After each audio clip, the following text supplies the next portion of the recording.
After a short break, we are back once again. Today's episode, entitled Trust in Nysali, Bitches. The crew continues their adventures in Greylock, spending most of their time doing serious business, serious work, serious hero stuff, and then completely going off the rails at the end. There's a lot of intrigue, there's a lot of goofiness, there's a lot of questionable decision making, all in a day's work for our noble crew. We hope you enjoy. We're off to adventure to go roll the dice. Come seize your advantage and you'll roll them twice.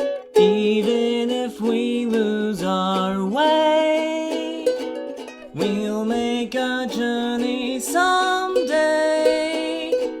Something awaits you, so wake us away. Who knows what role you'll play? Who knows what role you'll play? In the last session, I believe we ended with Lana visiting her painting friend and getting to level up, for she is awesome in all things. Getting strong, yes, quite strong. But the party had split up. Lana and Davynn went to the inn where they were setting up for that evening's performance of Stanley's latest opus. You guys spent an inordinate amount of time talking to him about. Xylund, you were off to do something. I was going to go to the Autonova Conclave. Is that, did I get the name right? The Autonova Conclave? Yeah, that's the Temple of Grenade. Yep. Okay. And Kern and Lily. I know Lily had some mail she wanted to send. Can probably handle that on the way to the temple. Yeah. And then Kern, you wanted to go to Inaline, correct? Yes, to try to figure out what's going on with everything. Okay. Well, as far as like why they're asking us to come back, and Okay. sorry, it's been a bit, and It has. I know we're going there to find answers, but I don't know what answers we're trying to find. Yeah, we were also gonna do a sending to Bowen, right? That was yes. Bowen. Yes, you decided that you wanted to do that. Yes, I gotta I guess get the phone. Hang on. I mean, keep going, but I'll Goodbye. for a sec. All right. As a sum up, and we can repeat this to Sin when he comes back. Yes, as you came to Greylock in the last session with the use of a timely sanctuary scroll. Spell, whatever. You were informed that the council, basically the big grouping of all the churches in the city, want to speak with you. But yeah, you haven't really had a whole lot of insight as to why. All you know is that you were being tailed eventually by a member of the Order of Rildis, one of their temple guards, who was basically there to escort you around and got really nervous about letting you out of his sight. Yeah. Right, him. What was his name? I wrote a note for him. Did you write a note for him? We basically broke him. You did. Yeah, You no, crushed his little heart. Oh, his name is Cole. His name is Cole. His His name baby is turned to Cole. Rilda's card. Yeah, we wrote notes of recommendation for him so that we would get him back as our own personal pre-broken guard. Mainly because he's an easy target that we just can't help ourselves but be cruel to. Yeah, he kind of had his hero worship damaged a little getting to interact with you Completely guys in shattered person. Completely shattered beyond belief. All right, so since Sin had to step away for a sec, we can go ahead and start with Kern and Lily and pick up from there and go ahead and take care of your guys' errands before you all regroup back at the inn. As they're walking along, Lily spots hopefully a post office of some kind. I don't know how mail works here.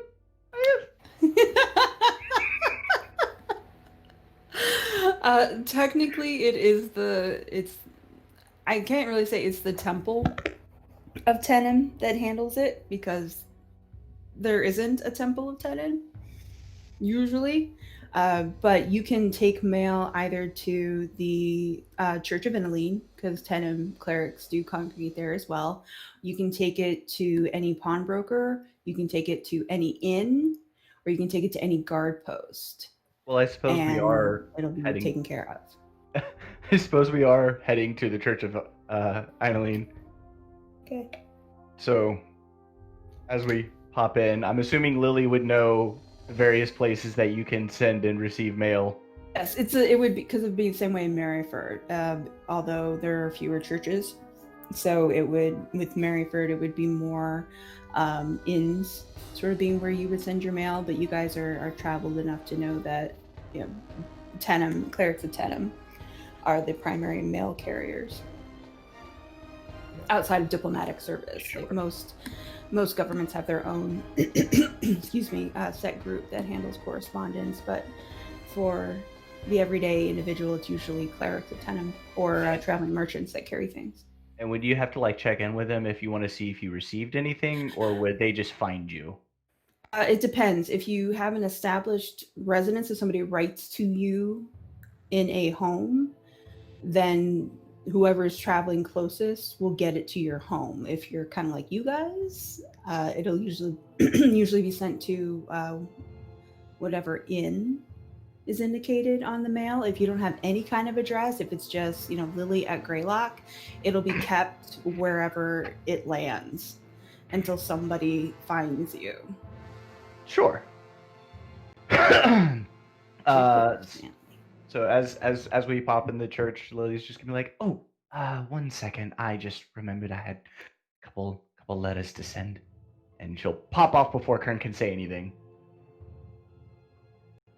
Okay. Just be left standing in the atrium, kind of awkward. A little. So you can pop off. Again, the Temple of Inaline is basically just a big longhouse, kind of like a boat house on the edge of the harbor. It is very pretty because it is open to the sea on one side. So you have mostly open, very Japanese style sliding doors to maximize the amount of light and sort of sea air that gets brought in on that side. But there are sort of small nooks throughout the building, in the corners and in between pillars, things that have been kind of built into the ribs along the sides where folks can congregate if they don't want to be outside. Although about 95% of both the clerics and the faithful like to hang out outside. It's where the food and the beer is. Yeah, fair. But inside there are a few clerics of Inaline who are easily identified, generally by their tattoos, but also by the colors that they wear. And then there are the clerics of Tenem, who dress very, very differently. And the clerics of Tenem always wear dark cloaks. And they generally dress like, they all kind of dress like Aragorn from Lord of the Rings. They all have very heavy leather boots and heavy traveler's clothes and big cloaks. And they do tend to keep to themselves when they're in a holy place. When they're out in the world, not quite so much. And there are actually quite a few. And Kern, as you enter the building with Lily, you didn't see more than 2 in the visits that you've had in the Church of Inaline. And now there are easily upwards of a dozen that are sort of congregating in these various nooks inside the temple itself. So for Lily, it's pretty easy to find a group of very obvious clerics of Tenem. Yeah. I am gonna enclose one of the letters inside of another one that I forgot to write. The one to Graldrum Greybrew. I'm basically gonna just jot an additional note saying, I don't know if this is actually even necessary anymore. Things are really weird right now, but any advice or any further information you can offer would be very helpful. We kind of travel a lot, so just send whatever to Greylock and we'll hopefully be back and I'll pick it up then. Thanks. Bye. Wrap that around. Approach one of the clerics of Tenem. Sorry, Yuri. Why? I was searching for something in our conversations and I accidentally sent it. Damn it. Never mind. You'll see. Oh, okay. I have my notifications muted, so it's fine. Sorry. It's okay. Yeah. But I'm basically just giving a brief rundown of the situation as is updated because we've gotten a lot more information since the whole thing with Nysali. Mm-hmm. Approach one of the clerics of Tenem. Excuse me. And of course, the crew turns, almost as a single person, smiles all around. Like they look big and scary from a distance, but they're fairly affable on a person-to-person basis. So the one closest. Being the sudden focus of so many different people just still takes Lily aback a second. So the one closest to you is also the shortest of the bunch, a halfling, a female halfling. She's got her hood up, and you notice most of them have their hoods up, even indoors.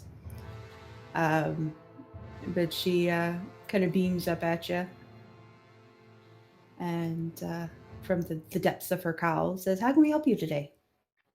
I don't know if what with the situation with Orem outside the walls or whatnot, if you are still delivering mail to various places.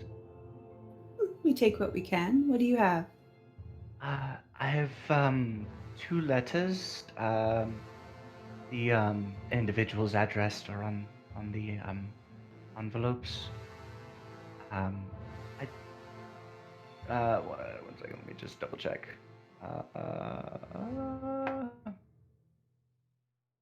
Yeah.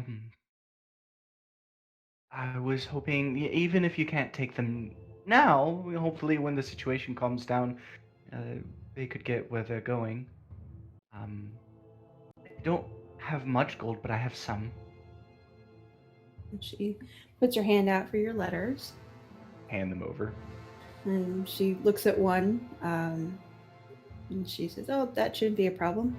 I think we have a fellow who's headed up that way. We'll pass that along to him." And then she looks at the other, and she, creases her brow and kind of makes a little face and curls her nose a little bit and hands it back to you and says, "This one we can't handle, Mistress. That place is fire and ash and death.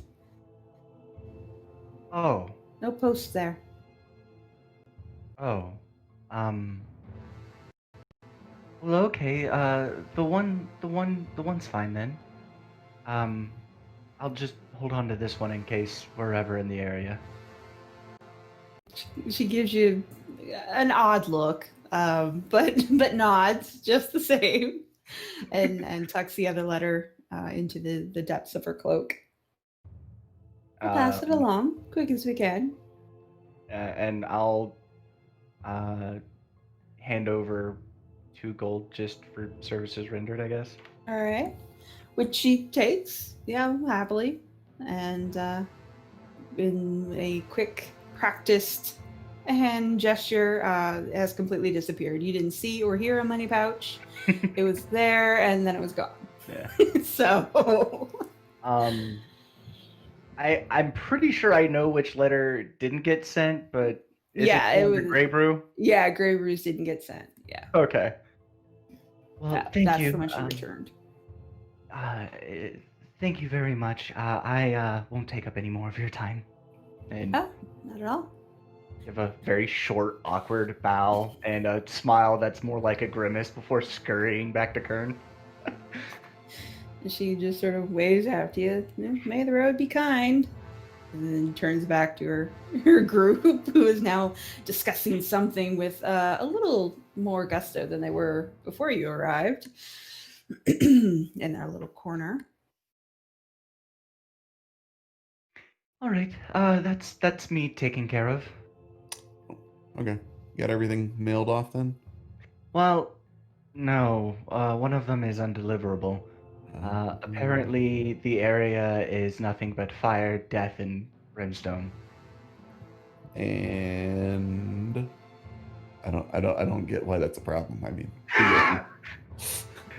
Well, I'm not gonna ask them to go somewhere so dangerous. I figure we'll probably end up in the area eventually ourselves, and I can just deliver it personally then. yeah, fair enough. Speaking of which, you said, should we send something to Bowen now so that we have a little bit more information before going to talk? I think we should see if she's even aware of it, since it's her church that's being listed as one of the ones that's pushing for this. And I just don't see that being something that Bowen would do. I don't see her believing Nysali to be... and she'll lower her voice and kind of whisper a bit, unfit to lead anymore. Incompetent. Wow. I think it would be a good idea to see if she's aware, and maybe she can give us some more information, or maybe she'll have instructions. Best case scenario, she shows up herself and does something. All right. Kind of crick my neck, get my fingers out so that I can start counting the number of words that I need to send.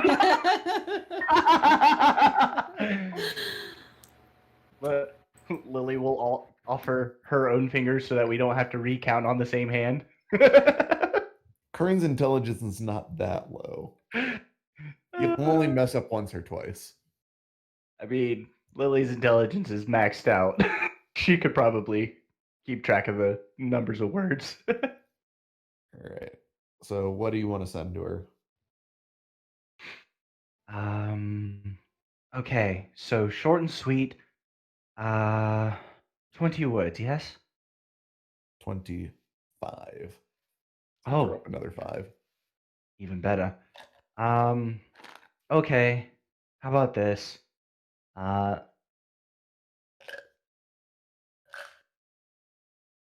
Okay. Let me just type something up real quick. So what the conclave, is that what it's called? Erie? Yeah. Either the conclave or the council. You've heard it referred to as both. The conclave is starting, and what would you call this, an inquisition into whether Nysali is fit to rule. Ninimith and Grenith. Wait, is it Ninimith and Grenith, or is it Ninimith, Grenith, and Rildis are leading the charge? Wasn't sure if you were aware. Grenith is a completely different universe. Yeah, basically, according to what you have heard, sources being what they are, yes, Rildan, there is no Church of Nenimeth in Greylock, so it's actually Derelai. And Rildis, Grennan, and Derelai are the big factors. I thought you said though that it was Ninimith through Derelai. It is speaking for Ninimith. Yeah, it's the Church of Derelai that has taken over both the physical temple of Nenimeth inside the city limits, and they're sort of speaking on Nenimeth's behalf unofficially, as far as you know. Because as far as you know, Bowen's not even in town, and she's the only cleric of Nenimeth in the within 3 weeks travel, as far as you know. The greater Greylock area. The greater Greylock area, local Tri-County area. 2021. Any assistance would be welcome. Please help.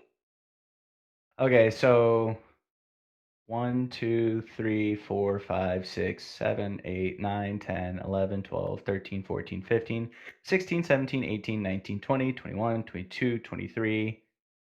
Love Please Lily. help.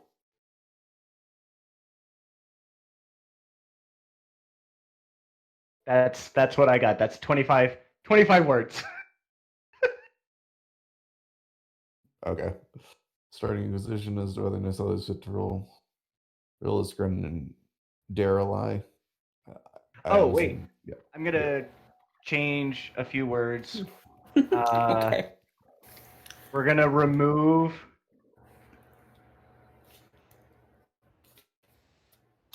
as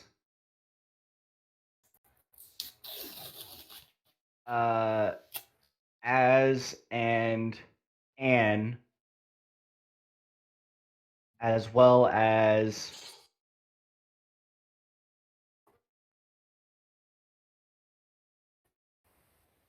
and as and is. So that's 3 words. So instead, it's going to be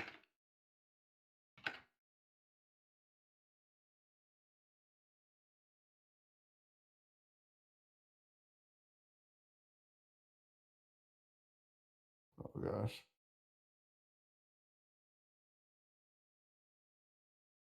Send money, please.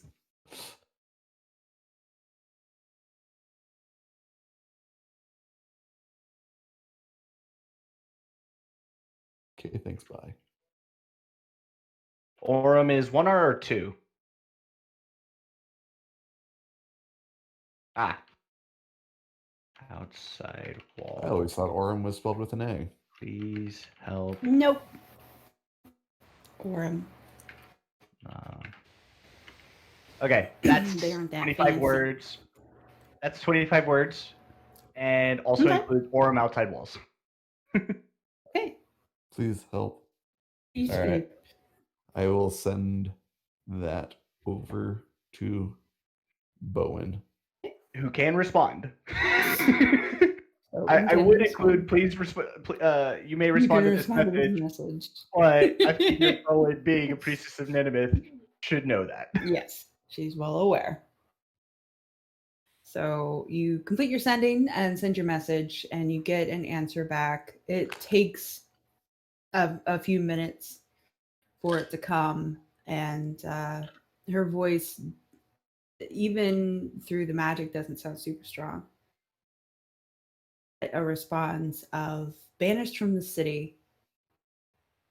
I can't help. Shit.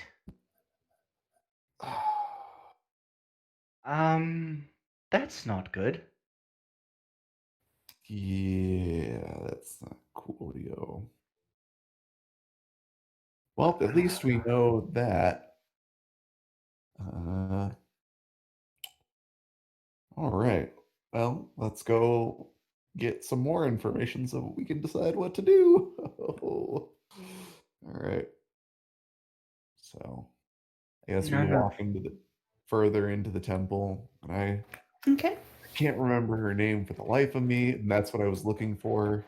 Ah, My half-orc friend. Iyith. That's yes, because it's like from the Fifth Element. Yes, Except just like the element, except not. Yes. You need to throw an L in front of it. Yes, she's Iyith. Yes, and again, she would be fairly recognizable. Yes. Yeah. Half orcs are not extremely common in Greylock. Yep. And because she is quite easy to pick out of a crowd, it is easy for you to figure out that she is not in the temple at all. Why do I feel like that they've been able to set this up Everyone they like is dead. All my friends are dead. Kern, Yes.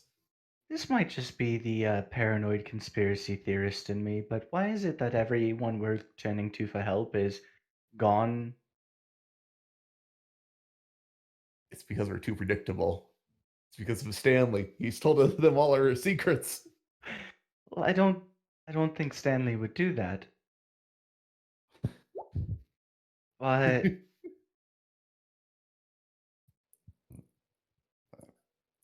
Either that or I think she is one of the higher ups here. And she might just already be at the council doing stuff. well, hopefully she's not on the wrong side of it. I hope so too. I was just sort of kind of starting to like this place. So it'd be a shame to not have to like it. Okay. Well, I do have other friends here, so I'll ask around. Would I know if she is like one of the higher ups here?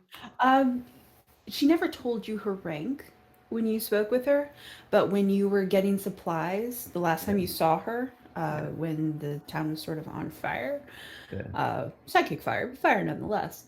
Psychic invisible fire. Yes, she did seem to be in command of things. Like people were listening to her and responding to her instructions, and she was the one who was able to access sort of the treasures of the temple. She can give you scrolls and give you, items. So you don't know her exact rank within the church, but she clearly had some level of authority. Yeah. So she very well might be at the council trying to. She might be at the council. She secondary might fire. be, she might be on another assignment. She might be someplace else. Or The she day might you be ran, dead. she might be dead. But the only surefire way to do that, or to know for sure, would be to check the ribbons. So that's up to you. Do you I think will do that. You'll check all the ribbons? Oh, I thought you meant like check around. Oh, See if I mean, you anybody can. knows. No, that you can. Yeah. There are plenty of people here that you can talk to. Yeah. Both while Cleric and while Faithful. we're in between people, going from one group to another, Lily's gonna say, "Do you think we should try and get in touch with Nysali or Kat and ask how we can help? I mean, Cat surely will- they know what's going on and could Cat figure will out how." probably find us. If I'm being real here. We've been in the city for what, 2 hours, and I think we've already made some ripples. So if things are really, really bad, Kat will probably contact us. Otherwise, she'll just be like, otherwise, she already has a plan taking us into account because she'll know if she lets us in on it, we'll just fuck it up. I mean, that's a very good point. We do have some very impetuous members of our team who tend to Yeah. go off the rails, I guess. I mean, yes, it is a good idea that we should probably try to get into contact with Kat in some way. But maybe not until we're confident that she hasn't tried to reach out to us. Because there might be a reason for that. I just don't like the idea of going into this blind, and I feel like if we don't know what they're trying to do, chances are we could go in and really mess up whatever it is they're trying to do.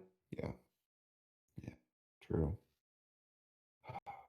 Well, let's see if anybody here knows what's going on, and then we'll go take a break, watch a play, and figure out. And hopefully Xylund will have some information as well. Xylund's dead. He's never coming back. Dang it. You got taken in by Grinnin for abuse of power and authority. Assuming he's power in and jail. authority he didn't have, and now he's in prison about to be executed. Yeah, in the 20 minutes it took you guys to decide where you're going and head that way, Stanley has already sent that word about all the shit you guys talked. So he's in jail now. Have the churches at my disposal. My church is at my beck and call. You wrote it down. That means it happened. I don't like this. All right. I don't like any of this. Neither do I.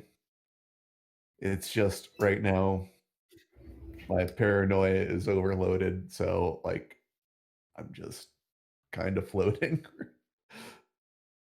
What are we gonna do about Orem? Well, if we can make sure Nysali is still there, I'm pretty sure Orem won't fuck with her. Fuck with us. Well, push comes to shove and Orem invades. Are we gonna stay and help, or are we gonna leave? I think we'd stay and help. I'd Unless prefer it- to. Yeah. I mean, I don't know about you, but I certainly don't want Orem being in charge of one of the major capitals of the continent. It would definitely remove a very large area that we can be safe in. Not just Greylock, but all the surrounding areas, and if they take over Greylock, you know it's only a matter of time before they push to the rest of the continent. Yeah. Yeah, you're right. Just I'm hoping it doesn't get to that point. And I'm hoping that these other churches aren't working with Orem. Kern, Or- your paranoia is slipping. Like, I'm an optimist. I'm an optimist. I know Davynn doesn't want to believe that Rildis is in league with Orem, but I fully believe that being the kind of church Rildis is, they would fit in with Orem very well. Yeah. And we can have this discussion with everybody else because I feel like they probably have insights as well. We're here to get information so that we can make better decisions. all right. Yeah. Oh, Not trying to shut you down, just we don't know. That's the thing, and we're going to talk ourselves in circles if we keep doing this. well, I suppose we should keep asking around, see if maybe any of the clerics here have any further rumors, at least, maybe. I mean, they're part of the conclave of sorts. Surely they've heard more. Yeah. Yeah. So I'll ask around to see who's left in charge that's available to talk to. Okay. You do again. There are quite a few clerics of various ranks bopping about, and the ones that are there point you to a cleric named Glesney, Glesney? who I'll write it. Oops. I can type. Glesney, who seems to be kind of overseeing the day-to-day operations. Like it feels very much like a substitute teacher kind of vibe that you're getting. The Glesney's not normally in charge, but for today, she is. But yeah, they kind of point you in her direction, and she herself does not look like she is used to being in charge of anything. She's maybe 17, maybe. Oh gosh. Yeah. she's minorly frazzled. She looks up from hauling around a fairly sizable packet of papers and scrolls that she seems to be moving from one end of the longhouse to the other end of the longhouse. Why, you're not real sure. She doesn't seem to be sure why. She just keeps picking up one pile from the south side by the entrance and taking it towards the back. So she's very easy to track down, given the trail of papers that she leaves as she goes back and forth. Hi, Glesney. Yes, hello. Good morning. How are you? Hi. How can I help you today? Welcome to the temple. Thank you. Okadris welcomes you, and she tries to do some sort of hand gesture, but her arms are full of papers, so she has to struggle to get her hands back to their original positions. Do you need help with what you're carrying? No. And she sort of hugs it. No. Okay. Lily I'm holds up the fine. papers that she picked up that were trailing behind. It's like, I got these for you. Thank you. Hey, she tries to scoop them up, tucking them under her chin. Thank you. So, I was looking around for Elu, and she said, and word around here is that, well, I haven't been able to find her. Do you perhaps know where she is? Seer Elu is at the conclave right now. Hmm. Was there, why did you need to see her? Oh, I needed to see the seer. Oh god. Lily just face Yeah. palms. Glesney is not impressed. We're trying It's like the 700th time she's probably heard that joke. Probably, yes. She's not amused. We're trying to figure out what's going on right now. There's a lot of really and a lot of things that are very concerning at the moment, and we're trying to get a handle on the situation. Yeah, we just kind of want to know. We just got in probably 2 hours ago. You might have heard yeah, whatever. But we're just trying to figure out what's going on out there. And as you're talking, both of you, you can almost hear the gears click into place for Glesney as her eyes get a little wider, and you can see the freckles on her nose, inch above the stack of papers that she's hugging. You're them. Oh dear. Okay. Yes. Well, Follow me. Okay. All right. So We're doing this. she scurries back to the resting place of these papers, and she plunks them down. There might be a table in that corner. It's real hard to tell. There's so much rope Mhm. and what looks to be like busted fishing hooks on top of it, on top of the papers, as Yeah. well as these stacks of what are a combination of scrolls, unbound papers, and unbound books, clearly, that have been tied with twine. And she sort of flumps it all down and clears off a chair and sits in it for a second and starts to rifle through this mound of paper, not all of which is in one piece. Like, half of it is decaying. A lot of it you can see along the edges where it's either been burned or immersed in water for a time. But she starts to flip through a little bit, seeming to collect herself before continuing. I was hoping to show you the official proclamation, but I can't find it. You and yes, the official notice from Grennan. Your notice to appear. We all received one. If we saw you, any of you, whoever might still be alive, you're supposed to go directly to the conclave.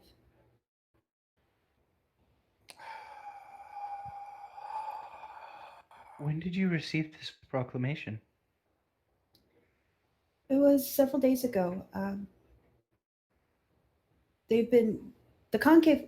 The conclave itself has been in session for a little more than a week at this point, pulling in all kinds of people, doing interviews and that sort of thing. They say her Grace herself was called before them, but I don't know about that. It was a surprise to get a proclamation for you, though. We didn't know you were in town or would ever come back to town. Yeah, kind of starting to regret that decision. When did Orem show up? They've been here Yeah. since Go ahead. before the psychic fires. Well, they were on their way, but they weren't They had camp essentially set laying out. siege. They had camp set up outside. Yeah, their camps have grown significantly. Yeah, they had a very small camp when you guys left, but more have arrived since you guys have been gone. The camp has grown significantly. How do you have any word on what's going on with the conclave? Like, Specifically, like why we're called. They seem to be gathering testimony uh, about what happened with the city and with Her Grace and all of it, just to get to the bottom of things. I imagine there was so much damage and so many people ill and injured and worse. And of course, I think the army outside makes them a little nervous. She kind of laughs. A little Yeah. nervous herself. do you know if there's any plans on anything to do with Orem? Oh, well, I don't know. You'd have to talk to, someone higher up the net than me. Uh, I don't. I know they've been in the city. Some of their, high muckety muck kind of guys got more gold fringe on them than I've ever seen in one place. You wouldn't think they could walk in all that armor, but they managed. I kind of clink, clink, clink, clink.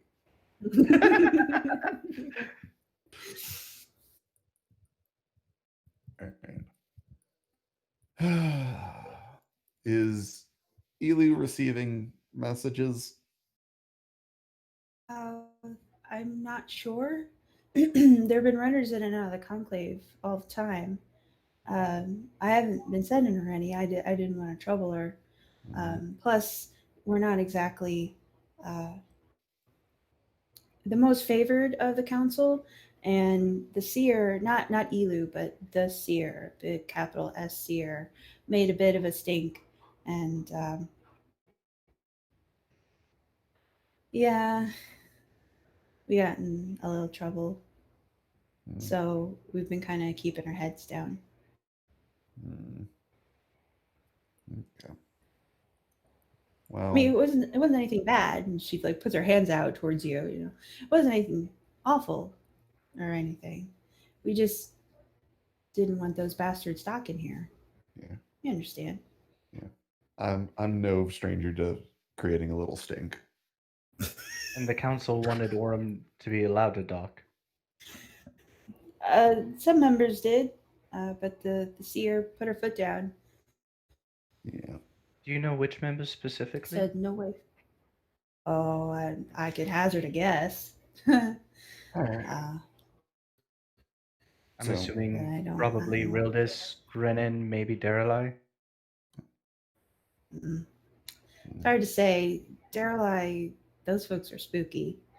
Yeah. Any way you paint them, they're spooky. Mhm. Rildis, they don't back down from a fight. So they've got that in common with Orem. Not Among too other things. fond of mages either. And then Grenin, well, Grenin just wants to see what's right be done, I guess. And they thought it would be fair to let the bastards stock here, but Seer said no, probably for the best, because I can't imagine the ships would have lasted the night. Yeah. Yeah. Not a lot of fond feelings for him amongst the city then. Well, except the Well, foreman. depends on who you're talking to. Not at the harbor, that's for damn sure. We are a little more accepting than most folk, and rolling up on someone else's home and knocking on the door with the hilt of a sword isn't a good way to make an impression, especially to a group of people that routinely load cannons all day. Yeah. Well, Well, thank you for the information. I wish it was more. But if you do want to go see Sir Elu, some folks that go in that conclave haven't been coming back out.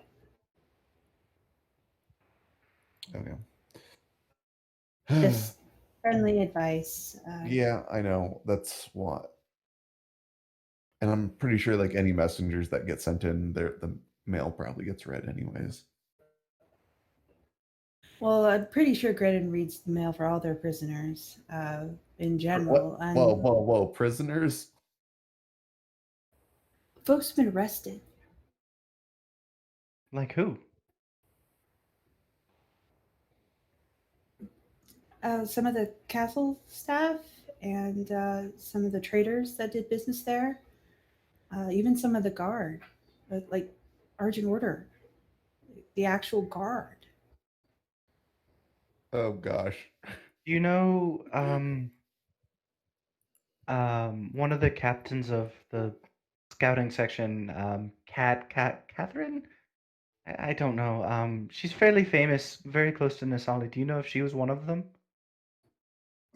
Her seeker pet, Yes, the spooky one. very. Yeah, she was arrested. God damn it! Why is everybody that we have, every contact we have, arrested or dead? It's a conspiracy. Yeah, why didn't Stanley mention this? God damn it, Stanley! And what about her grace? Is she still free and within Karokt? Oh, yeah, her grace doesn't leave Karok, which is why when I heard that she was questioned by the conclave, I'm not sure that's true. I'm not sure any of this is honestly true. The only people that I know that have been arrested are the little folk, you know. So maybe your captain isn't really. Maybe that's just the rumor. Okay. I don't know. But some members of the guard were taken into custody. I do know that. Grennan's got them. Okay. Well, I'll try to get into contact with Seer Elu and this is all fucked. God. Thank you for the information. If you Thank you. hear of anything else that you think might be helpful, we're currently staying at Golden Swallow? Yes. Currently staying at the Golden Swallow. Hopefully we'll still be there when if you need us, but from the way things are going, we might be gone ourselves. They can't touch you. You'll be fine. You're famous. I mean, You're not small folk like the rest of us. You're famous. So what you're saying is, like, if they were to arrest us, we'd be the result of like a riot, maybe? You mean just the average everyday folk rioted? Probably. Getting drunk enough. I know this crew would do it for, half a penny. That's kind of cool. at the same time, I'm not necessarily saying that we'd be arrested, but perhaps detained for our own protection. Yes. Also, that reminds me. Would you happen to know of places where we could get stuff that could like shroud us from being watched via magical means? Oh, I don't have anything like that, I'm afraid. That would be more your Rildis, Grennan, Darelai sort of stuff. Or Xana. I'll Xana? nudge Yeah. I'll nudge Kern and just kind of like try and subtly hint, hey, no, I can do that. All right.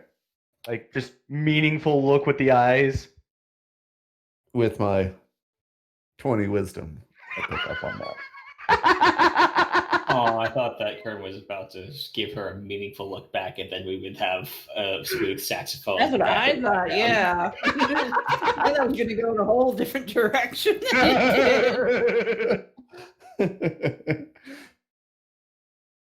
No.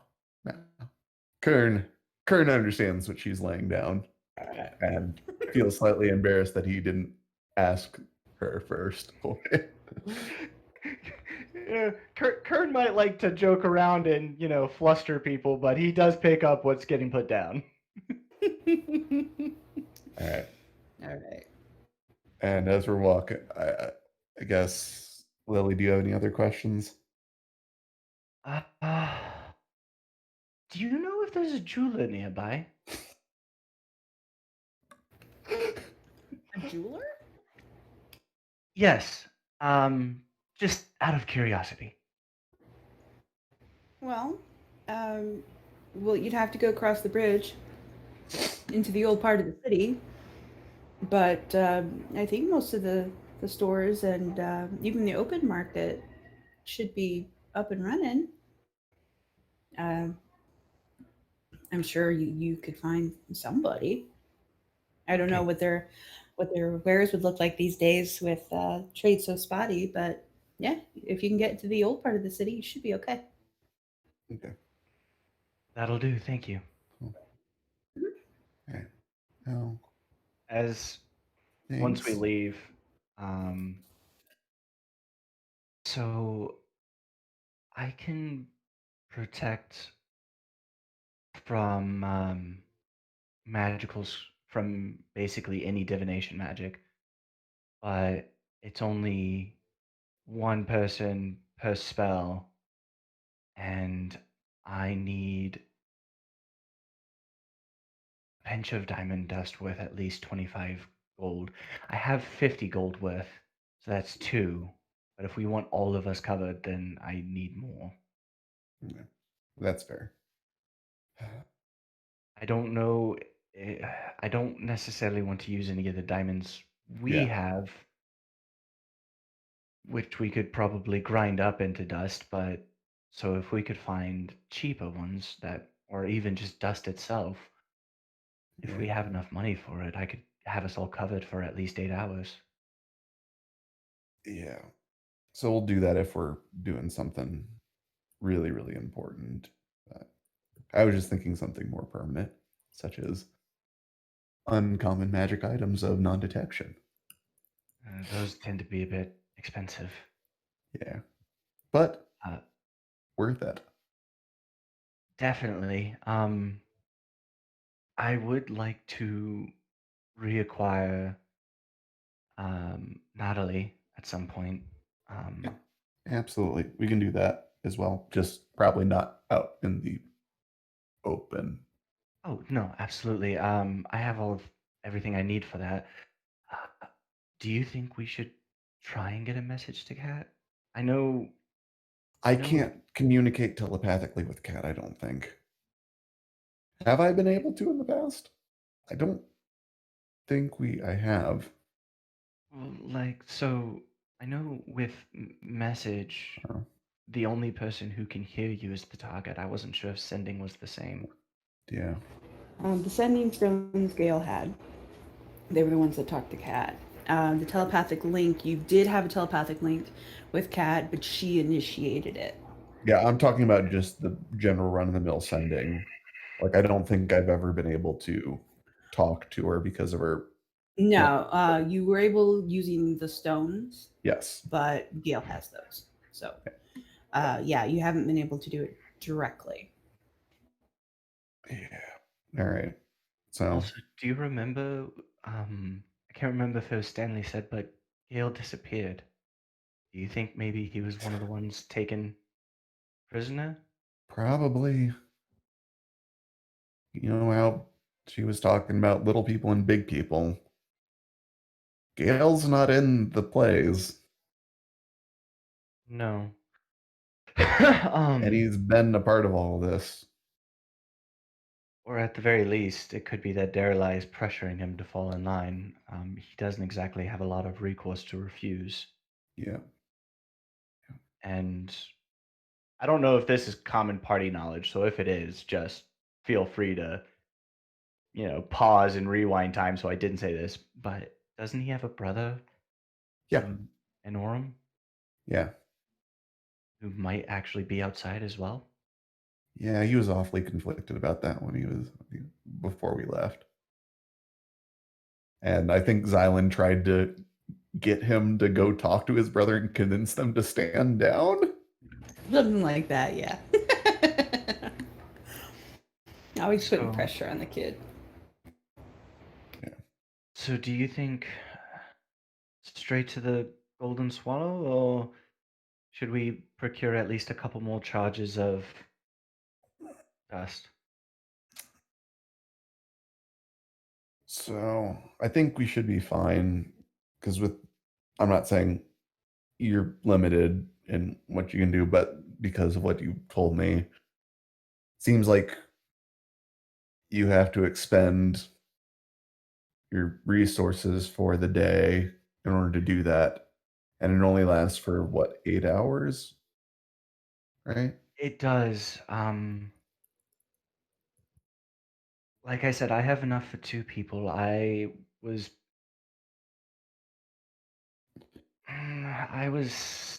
had gotten it just in case as a Yeah. Precaution. exactly. Which thankfully and hopefully continues to be unnecessary, but Yeah. if we wanted to do something, we could at least have 2 people be Mm, My goal in all this is to just, whenever we're talking about anything, all the time, to not be seen. I don't think we have the resources for that. Exactly. But I was for just the wondering next- if there were items that did that.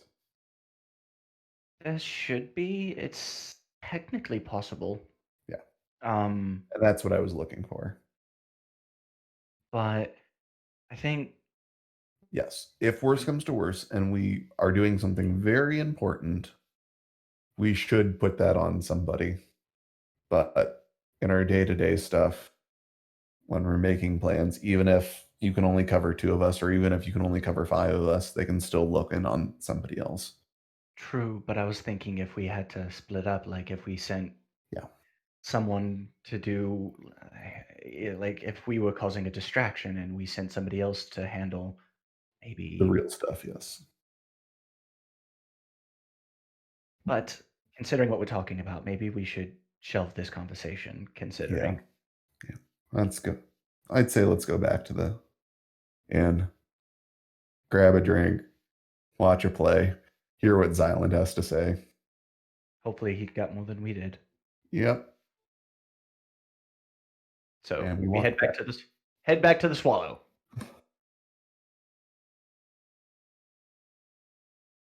Okay. So now that Sin is back, welcome back. Thanks. We can go ahead and do your leg of the story. See what happens to Xylund Yeah. as he heads to the Temple of Grenin. All right. So I'll just stride in the front door, assuming it's not guarded. Well, I mean, it is, but you're a paladin of Grenin. Right. Okay. So I'll nod to the guards, stride in, take a look around. What's the vibe of the place? Well, the front part of the Autonova Conclave very much resembles like an open concept cubicle farm. It's a bunch of desks. I mean, you've been in here before with Gail. Yeah.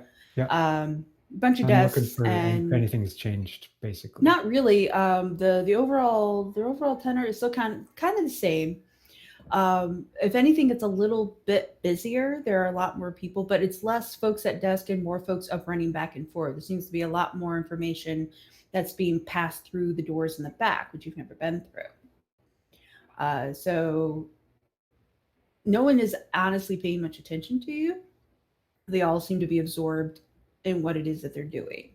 And again, the overall vibe is still very, very similar. There are lots of people there just doing their everyday business, contract disputes, things like that. But then there are those folks that seem to be a little more decorated than some others that are running back and forth through the massive doors at the back. I don't notice anyone wearing like Orem colors or anything like that, do I? No, you don't see any. And Orem stands out like a sore thumb, especially in the sea of gray. That is that is Grenin. Most of the, especially the lower level clerks, tend to stick to steel grays, maybe a little bit of blue. And Orem, you can see Orem a mile away with the red cloaks and the gold fringe. So no, there's definitely no Orem here. Do I see Magistrate Zuri? You don't see Magistrate Zuri. At least not offhand. You can do a perception check if you want to. Okay. Do a better check to spot him, but offhand you don't see him now. No. Nope. He does not stand out. All right. I will grab a low-level clerk type and Okay. ask him where Magistrate Zuri is. He sort of stutters and collects himself for a moment as he is accosted. The Magistrate Zuri, he's in the side of the conclave, through the major doors, and then take a right, Thank you. sir. I start heading in that direction. Okay. Got my dragon you- helm on. I was gonna say, as you clank your way across the room with your dragon helm on. I'll do a sort of soft vom, vom, vom as I go. That, of course, draws considerably more attention as you cross the grand room. Try to make my eyes flare. You go past the upward swords on the banners, symbol of Grenin, through these massive wooden doors that are like really dark polished wood and highly carved. It's a scene of what looks to be Grenin himself, or at least an artistic interpretation of Grenin. And these doors are, probably 12 foot tall. And it's him on one side, and it looks like he's either knighting somebody on the other door, or he's codifying some kind of contract or something to a person kneeling on the other door. You can push through them. Okay. They again also have guards, but the guards do not stop you in any way. Good. As the office behind you sort of buzzes, you walk through. Once past the doors, I can actually show you a picture. Ooh, pictures. Oh no, visual aid. Visual aid. Oh yeah, I hope it's not a visual aid. It better just be a picture. Oh, visual aids.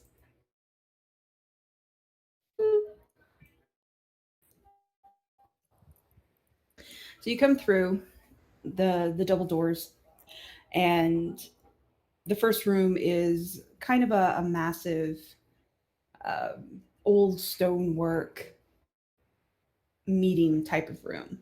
There are benches scattered around the walls. There are hallways that go left and right that seem to lead into smaller rooms. There's that massive chandelier. It's completely lit by candles. And further beyond, there are more massive sets of double doors, 3 in total, along the wall directly in front of you.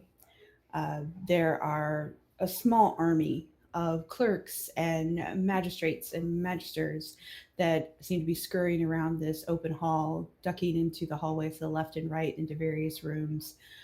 There is a very low buzz here. People are busy, but they are trying to be busy as quietly as humanly possible.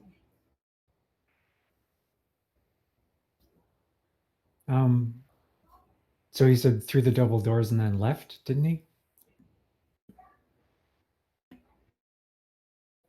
I guess I should have remembered that.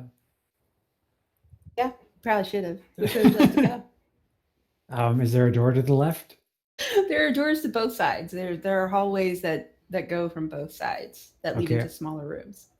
I will stride left without sort of showing any uncertainty. All right. Roll your perception. At a disadvantage because of your helmet.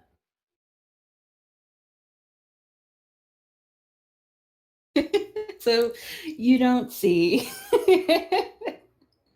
Zuri coming down that hall and damn near smacking into you. He didn't see you either.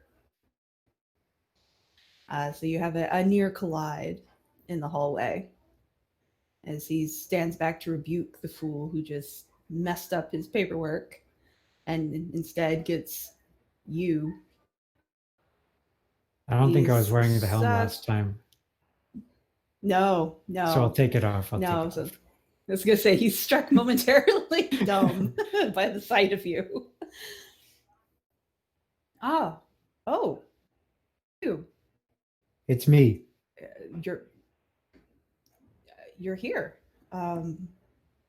Cool. Are you the only one left? Left of what? What does that mean? Alive. No. Why? Well, where are your comrades? Out and about. I was hoping I could discuss some matters with you. We were hoping to discuss the matters with you. Right. So I've heard. So I guess my first question would be, why? This is And not in the hallway. He sort of waves to you and pokes his head into a couple of doors that are close by, looking for some sort of empty room. And not able to find one, he just kicks out the people in the nearest room at hand. And several lower level clerks go scurrying out, clutching their papers. And he invites you inside to again, a fairly small-ish room with a large central circular table, chairs all the way around it. And he plunks down and he sets down a stack of papers. And he points to a seat across the way. I'll sit. He waves a hand and the door shuts. Magic? Oh wait, never mind. He sort of cocks his head at you. Nothing. I forgot you. A priest. I just think of you more as a lawyer. Most people do. That's fine. We prefer it that way. As your lawyer, I will answer what questions I can. All right. Well, before we get into the heavy stuff, I was wondering if you looked into that inheritance matter concerning Featherstone. Yes, Manor. your boy took care of it for you. Gail? I don't have the paperwork with me. The lad, yes. That file is in my desk, but yes, that has been researched. Turns out your young compatriot, as far as we are concerned, rightfully owns that property. Oh, nice. We'll be pleased to hear that. Where is Gail, by the way? The boy. I am not entirely sure where he is at the moment. There have been some adjustments to his duties, from what I understand. Adjustments how? I don't know. He concluded his business with us, which he was very helpful. Provided all kinds of documentation. There are still some things that we will need to follow up with your comrade, and of course, pending our interviews with all of you, we can start the process to get the property transferred. So about these Once interviews. that was it, he was gone. Yes. Yes, interviews. There has been an official writ issued for your appearance. By who? I wasn't. Who is the writ The issued conclave. Us. The council, technically. What's the subject of this interview going to be, just so I know what I'm walking into? Grace. Right. So the word on the street is that you and the Church of Darelai and Rildis, I think, the Church of Rildis, are all sort of have some concerns about Her Grace. Concerns have been raised by certain members of various churches. That is correct. The conclave is one of them. We are attempting to get to the bottom of exactly what happened inside Keracht and any lingering issues that may have resulted from it. So the conclave is interviewing any and all parties that were connected to either the castle or Her Grace in any way. What's Orem's involvement in all this? They are a concerned party. Why are they a concerned party? We are not part of their little empire. That is technically true. But there have been long-standing treaties between Greylock and Orem. In centuries past, they have held certain arrangements, and Orem feels that Greylock should not be left undefended. It's, of course, a major port. It is quite a wealthy area. It contains most of the food supply for the continent. It's a point of departure for many places, so on and so forth. Seems like they got here pretty fast. Did someone summon them here? I don't know.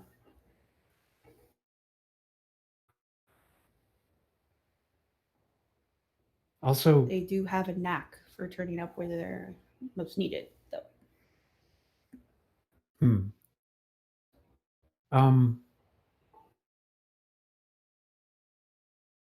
Why are you teaming up with the Church of Rildis? I mean, isn't that kind of counter to our whole neutrality thing? And like, I don't know, Rildis is just such a bunch of, well, they're pretty lame. I mean, Kind of chuckles.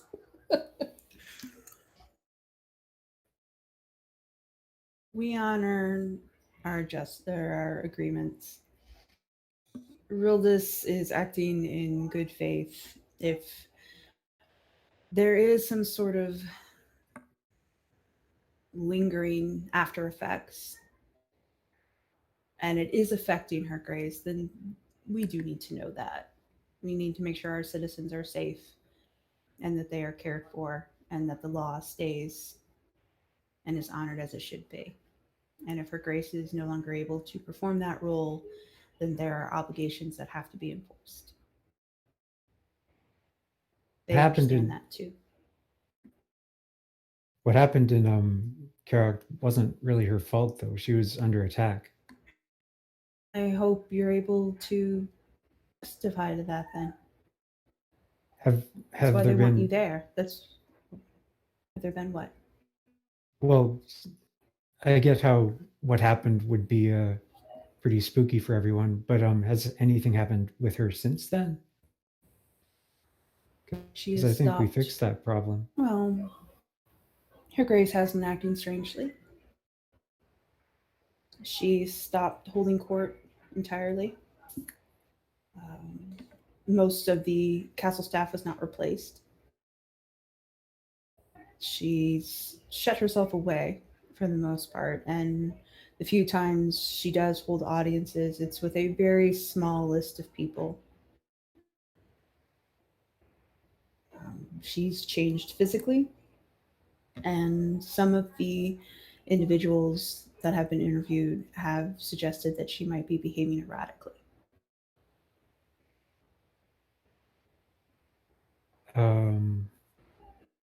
Changed physically how? Like That growing I out her don't- toenails and stuff like that? I don't know for sure. I'm not privy to all the testimony that's come out. And some of the folks that were interrogated attempted to obfuscate. Often difficult to tell. So you're interrogating her staff now? Her staff, her friends, her visitors, you, your friends. Would it be Anyone the possible? Conclave thinks might have contact with her. Would it be possible for me to see for myself what her state is? Since If you think you can get into Karak, that is absolutely your prerogative. Why is it okay? So what's the situation there? Does she have her own guards keeping people out? She's always had her own guards. Yes, the Argent Order and its subset, the Bandit Brigade. The brigade is the only one allowed into the castle, and as of right now, several of its members they have been arrested or otherwise detained.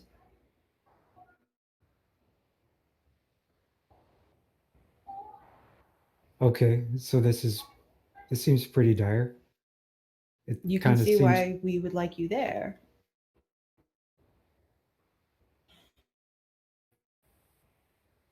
You can hopefully shed some light on exactly what happened. I'm not sure I'm comfortable. Okay, all cards on the table. I'm not convinced of your neutrality in this matter. Like just the fact that you're teaming up with Rildis, the Church of Rildis, gives me, and the presence of Orm makes me suspect that this is some kind of power grab. I mean, she's always had a bit of a mystical type reputation, and I know that the Church of Rildis and Orm aren't particularly comfortable with magic, and this all seems like just a smoke screen taking advantage of sort of a situation. And I think that I'm not sure exactly why the Church of Grenin is involved. Because we hold the laws. We hold the laws, and we do hold our neutrality. There is concern that Her Grace may not be in a right state of mind. There is concern that perhaps what happened has addled her in some way, has made her unfit. We simply want to ensure that whatever the truth is, we know it. I can't speak for the other churches, but it is not just Rildis calling to see what's happening. All the churches want to. They don't make the decision alone, nor do we. He's very quick to add that. The entire council has to agree on what must be done, which is why we're gathering information. So do I have your assurance that when we show up to these interviews, our testimony won't be twisted to serve political purposes? That if it is twisted in such a manner, the Church of Grenin is going to back out of this alliance of churches and try to enforce the law? We always uphold the law. Who interprets the law? The law is the law. There's a reason. We have to have order and structure, or we all perish. Just come. Do your duty. Answer truthfully. Don't My duty? I don't know you anything. And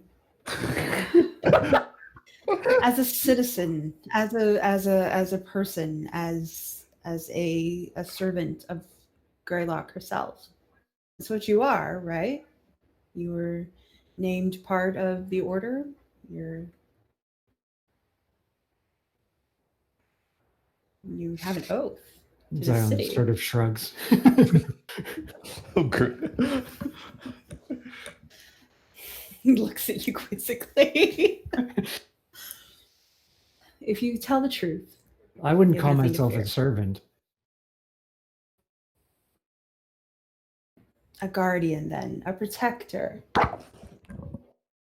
I would like to try to get in to see Her Grace before the interview. If you could just be a little bit patient. I will put you on the calendar for first thing tomorrow morning. We didn't know you were in town, so we can buy you a little leeway. You will most likely be watched. Oh yeah, about that. That was the other reason I came here. Could we not be watched? I can't promise you both. I can't. By Well, right, I should have you detained, but I can. How about this? No, I don't want to do that. Okay, but you can watch the others, but could you just not watch me? I can, I'm a paladin of Grennan. I can be trusted to conduct my affairs in a judicious manner. Also, I'm going to be trying to get into Nysali, so it's not going to, it's only going to complicate matters if I have someone following me. Look, if I come back with any intel, I will share it with you. I just think I have a better chance to get I into know. Sierra than you do. I agree. That's why I'm allowing you to leave. Right. So could you not watch me as well? I will put in the recommendation. Okay, how long will that take to go into effect? I will do it now. Okay, thanks. So Gale is back under the in service to the Church of Darelai, I assume? I boy? am not sure. Being 100% honest. After be- your young man helped me with the estate, I heard he was transferred. I don't know where or why.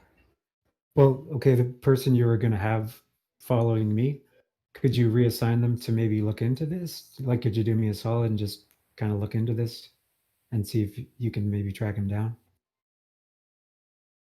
I know it's like sort of interfering in other churches' business, but It he is is a personal exactly friend. interfering in other churches' business. He has been of use to,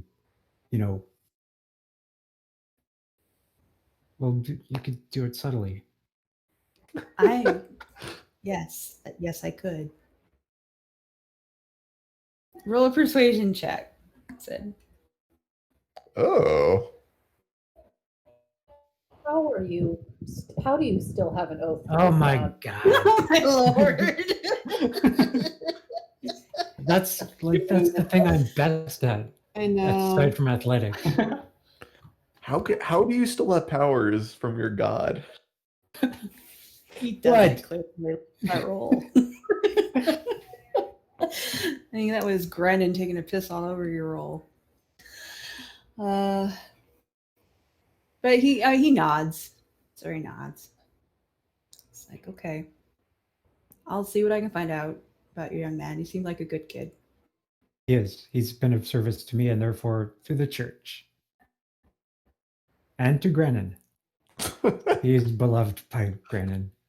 Is he really? Sort of shakes his head.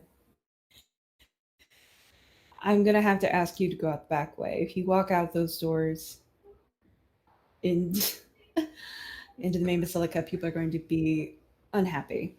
I will definitely be tactful. And thank you for, your discretion and for meeting me more than halfway here. I really appreciate it. And I will bring my friends to the interviews tomorrow.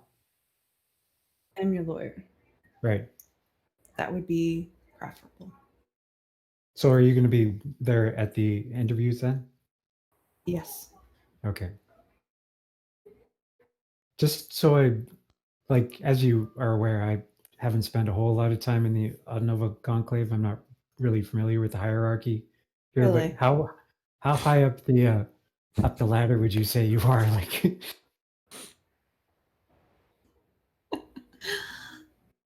I am I would say I'm higher than you. Oh, I assumed that, but I just meant not because priests are automatically ranked higher than paladins, just because you seem like you have more influence. Yes, I have served 3 justices in my time here. Okay. So you're like basically the civil service of the Grand. Yes, I have no Okay. desire to be a judge. I won't ascend any higher than this, but I'm perfectly happy with where I'm at. Okay. Well, I'll see you tomorrow then. Yes, first thing. Drink, Pardon? get plenty of sleep. That I wouldn't drink. Try to get plenty of sleep Okay. and come in first thing prepared to answer honestly. Xylund makes a mental note that he did not say don't do drugs. It's true, he didn't. And he waves his hand again and the door opens. So I'll go at the back way. Okay. Let's see. I just gotta look something up real quick.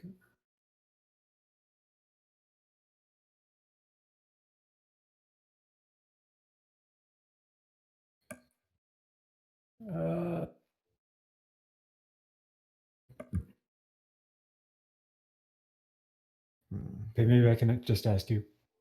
How do these stones of sending work? They work like once a day, right? Yeah. So I could use it now and talk to Kern if I wanted to, correct? Yeah, one message, one response. Okay. How many words can the message be? 25. 25. Because I think okay. it's just sending the sending spell. Okay, so I will say to send to Kern.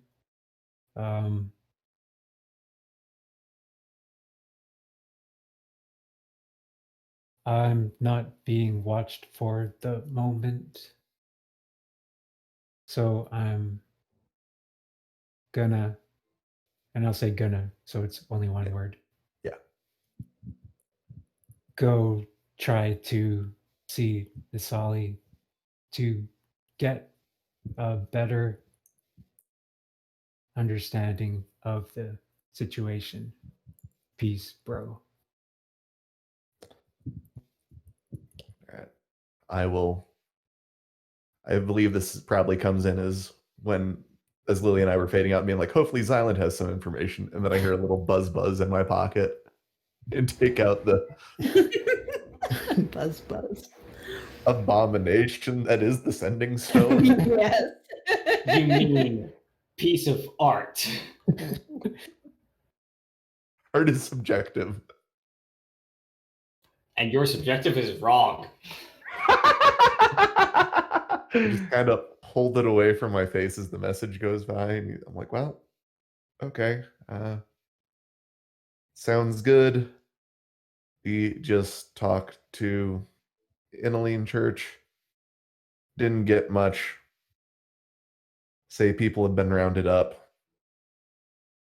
Good luck. Crap, I have 2 words. Yeah. Just good luck, yeah. Okay. Yeah. So yeah, I'll head to Karak to try to see Nysali. Okay. I'm just gonna say this is like the first time that we let Xylund go off on his own, and I haven't immediately regretted it. It's true. No psychic pain for Kern. Some psychic pain for Lily, though. Just a little. It's all right. So, Xylund, you beat feet to Karak, which is guarded by the Argent Order, specifically Bandit Brigade, Hey, that's us. as noted by their outfits. Yes. You don't recognize the individuals at the door, but there are 4 of them that guard the massive gate. The door is shut. I put my helm back on to travel through the streets, to strike fear into the heart. Well, not fear. Yeah, fear into the hearts of the common folk. but I'll take it off as I approach.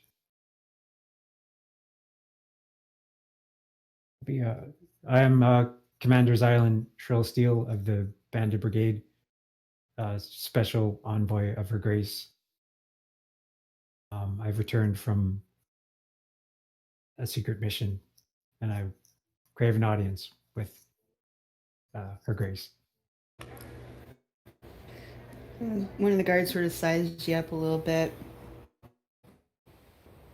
And he uses the little side door to slip into the castle.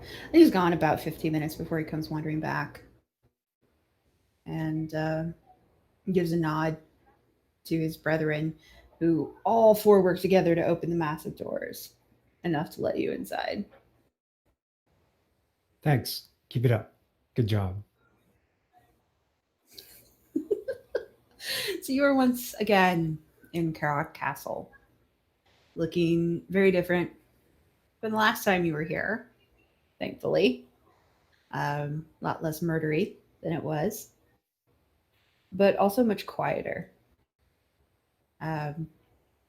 There are places in the wall and the floor where it looks like heavy things have cracked the stone a little. The whole place is absolutely dusty. Like, you're choking on the dust inside. It hasn't been aired out for some time. And you don't see or hear anybody, even in the long echoey halls. And you don't even smell anything being cooked for later. It seems dead in here.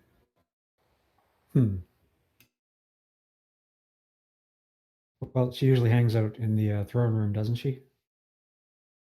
Normally, yeah. Normally she holds court on the muted throne. Which is in the center of the castle. Okay, I'll ask one of the guards before I head off. So, throne room? No, master. She hasn't held court in some time. If you stand there long enough, I'm sure someone will come to collect you. Oh, I know the way. Her bedroom? The guard, again, taken aback, stammers a little bit. I wouldn't know where Her Grace. I would not recommend going to her private quarters. He just sort of trails off, like, I don't know what else to do for you, bud. Well, I'm sure I'll find my way. I've been here before.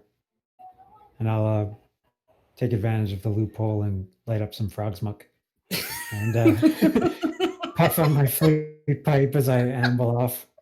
Okay. So Stanley goes, are you heading off to, where are you going? I'm gonna go in the vague direction I think her private chambers are. Okay. Even though I know that everything was all twisted up last time I was here. I was gonna say it was totally different last time.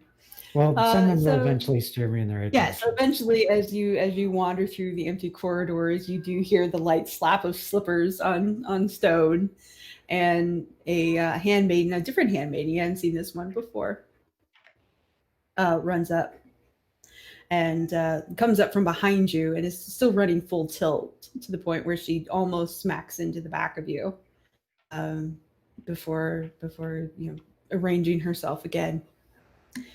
And says, Master Xylund, we weren't expecting you. She didn't say anything, or we would have been more prepared. Oh, you don't have to make any preparations on my account. I'm pretty casual. I see. Well, she's we've gotten her to the sunroom if you'd like to come with me. Sure. And so she trots along, weaving through the various halls. Occasionally she seems to backtrack. You don't think she knows the castle very well, as she sort of stumbles her way through, eventually getting you to the sunroom, the drawing room, where Nysali keeps her office. with the massive window that looks onto the gardens. The handmaiden opens the door for you, still slightly out of breath from leading you here. And as you kind of take into the room, Nysali is sitting behind the desk in her chair. There is a covering over the window. It's sheer enough that you can see through and still kind of tell what's behind it, but it blocks out a good 20 to 30% of the sunlight that would normally be in the room, giving it kind of a washed out feel. She looks pretty washed out herself. Those purple sort of vein lines that traced up her neck and around her jawline are still there. They're sort of faded, like old bruises, but they're definitely still there. And there's also some around her wrists that trail off into her fingertips, still quite visible. And she looks more gray than pale. Okay. Well, Xylund isn't happy to see this. Obviously. Also, he just remembered that his sister could be around here.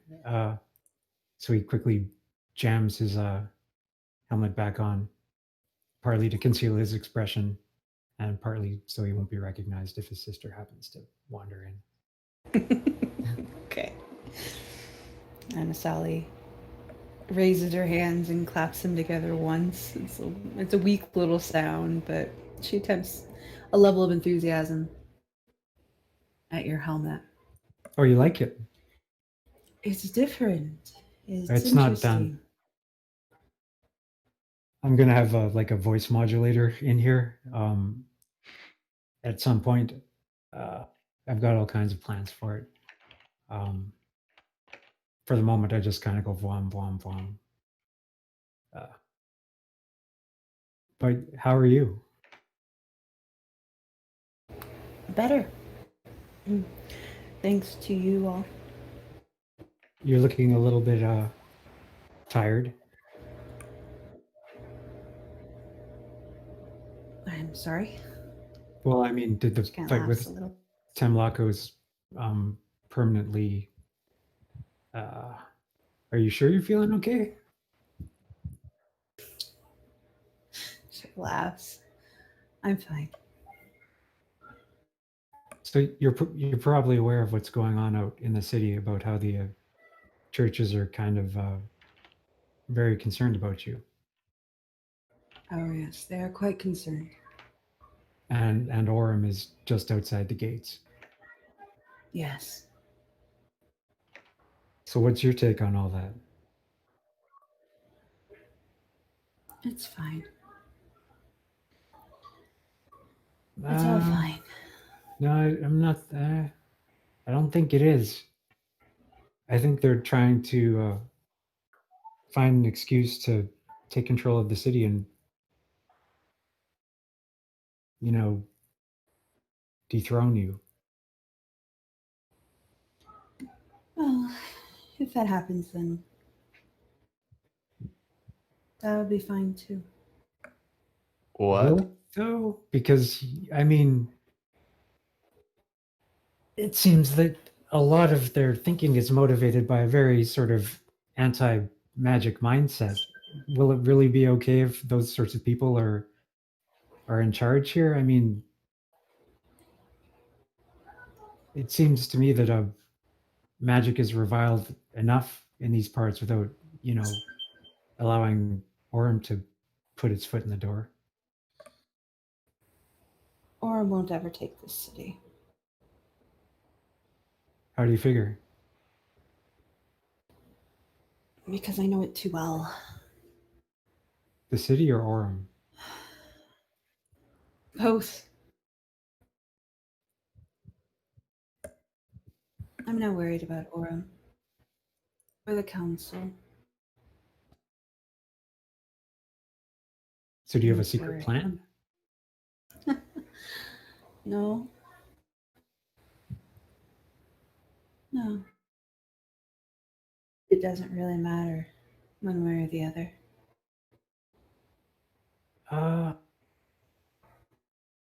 Well, okay, it might not matter to you, but you do. I mean, you do serve as a symbol, and I think that the world would be even worse than it already is without you on the throne here. That's I think it would cause a great deal of suffering. if there's one thing I've learned in my very long span in this world is that people forget. It's what they're best at.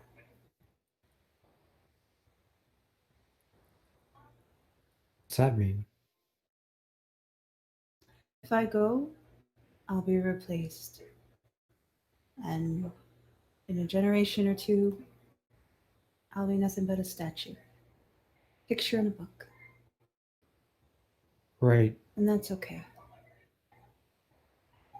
I don't think you're grasping my point. No? So where's Kat anyway? I mean, do you have anyone you can talk to? It sounds like you're a little bit depressed. They took Kat. Who took her? Conclave. What, the Autonova Conclave? Yes. They took Kat. They sent away Bowen. They took most of my staff and my guards. Are they going to give him back? I don't know. I haven't looked.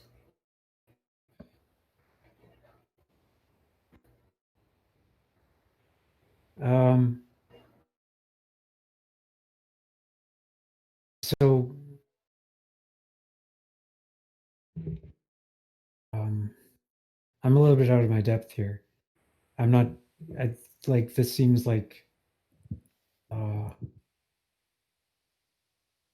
feelings stuff.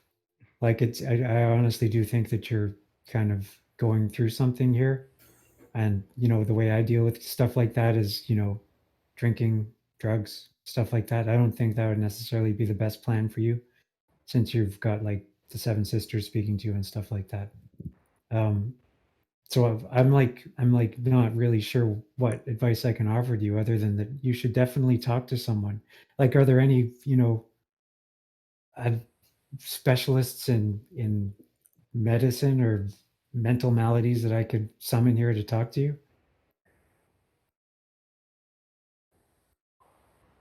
She just kind of looks at you quizzically. And she stands up very slowly, fingertips pressed to her desk like she's holding up herself for balance.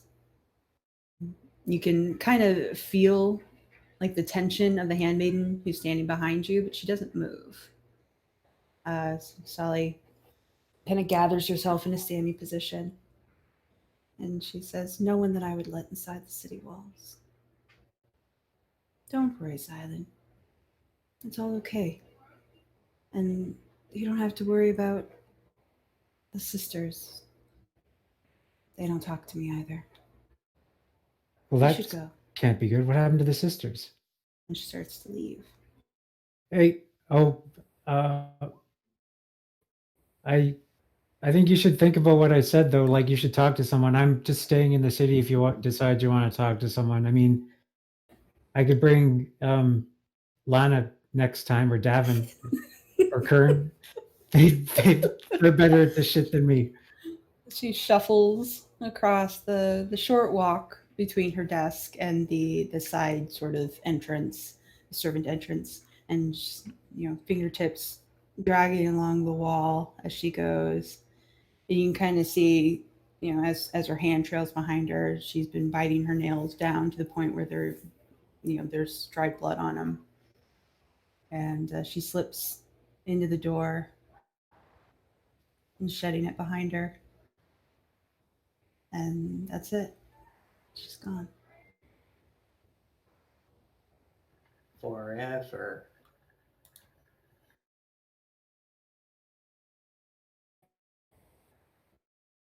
After a couple beats, the handmaiden who led you back here just draws this massive breath like she's been holding hers for a while. And she says, "Oh, can I walk you out, Master Xylund?" Is she always like that? Or is this a bad day? No, she's usually like that. Okay. Oh, just out of character for a sec. Did we settle on a name for my sister? Yeah, I gave it to you. What was it? Buried in a notebook that I don't have unpacked. Okay, well, because the name I've got written down is the dumb name I came up with. So I think we changed it after that. I think we did too, but I don't have it in front of me. Okay. And just do, hey, is fill in name here? Yeah, fill a name for later. Finds her notebook. Yeah. Yeah, I'll ask after my sister if she's familiar with her. No, no, I don't think I've met anybody by that name yet. How long you been here? You kind of seem like a little like you're kind of new here. Does it show? I've only been here a couple days. Oh, okay.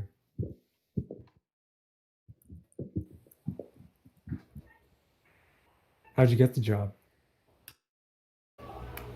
Somebody showed up at my door, said I was requested. Oh, weird. Not a lot of work, so I took it. Well, you're doing a bang up job so far. Well, thank you. It is kind of weird being in here, and her grace is not what I expected. Well, she wasn't always like this. She'll bounce back. She'll be fine. I hope so. I mean, she's very kind. Yeah, she gets real defensive real fast. Yeah, I and don't it's an doubt. honor to work here, but she's not what I expected. So before you escort me out, could we take a quick swing past the throne room? I just would like to take a quick look in there. I'm not going to touch anything. Oh, sure. Yes, I can take you there. I know that. I know my way there. Yeah. Okay, good. And so she does. She dutifully leads you after a few wrong turns to the muted throne, getting more confident as she gets closer to the center of the castle. And it is empty. It's there, but it's empty. Weren't there statues of the seven sisters in here? Yep. In the back. Yeah, they line the back wall. I'm going to just take a tour of the place and look at the statues and the throne and see if anything looks, I don't know, corrupt or weird or cracked or fucked up in any way. Okay. So you're checking out the throne as well as the statues? Everything, yeah. Okay. The statues don't really look much different from the last time you were here. You didn't get up close to them the first time. But they're pretty old. So they're a little worn down in places. They've got plaques with their names on them and the dates they lived. But there's nothing untoward, nothing that seems new or out of place. They're very well done. You can tell it's different artists. They weren't all commissioned at the same time. But yeah, nothing out of the ordinary there. The muted throne looks mostly normal. It's a massive wooden gem and metal inlaid thing, a huge chair for somebody as small as Nysali.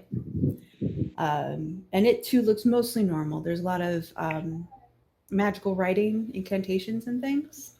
If you have Arcana, you can roll, but I don't think you do. Well, I have it. I just am not a specialist in it. Okay, if you'd like to try. Well, I suck at it.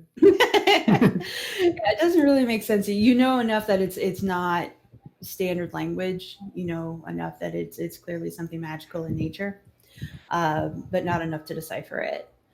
The only thing that seems odd or new or out of place is at the very edge of the armrests.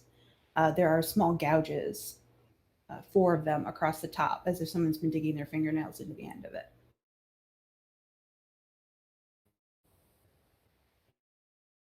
All right, I will allow myself to be escorted out, and I'll head back to the inn. Okay. So your handmaiden friend takes you out, and you're headed to the inn. Yeah. Okay. So we can all reconvene at the inn after our separate adventures to get together and prepare as the show is being put together down on the main floor. So, obviously, Lana and Davynn are already there. Kern is trying Lana's to been wrangle having Lily her- apparently from Yeah, a bar apparently. somewhere. Who she's just like, I'm gonna go somewhere. Okay. Oh, Kurt is bringing Lily. Xylund, you arrive. Lana and Davynn, you're already there. And here we go. If Lana and Davin are there, can I I'll sort of motion them to go into how many floors does this place have? Like, is it like you said that the stage was down on the main floor, so is there like an upper floor all the that's rooms less are on the upper populated? floor. Mhm. Yeah, Does all it the go rooms up? are on the upper floor. And you guys are at the back because you're in the suites. Okay.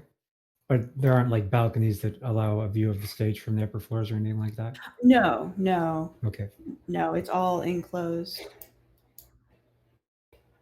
It looks like they might be erecting something like that in the back of the tavern, but they've got it all sort of curtained off and they're not really letting anybody back there right now. All right, so I'll go over to Lana and and say, I need to talk to you in private. Let's Which one of go to us? our rooms.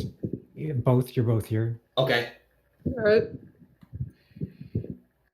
Hi, Kern Lily. Bye, Kern Lily.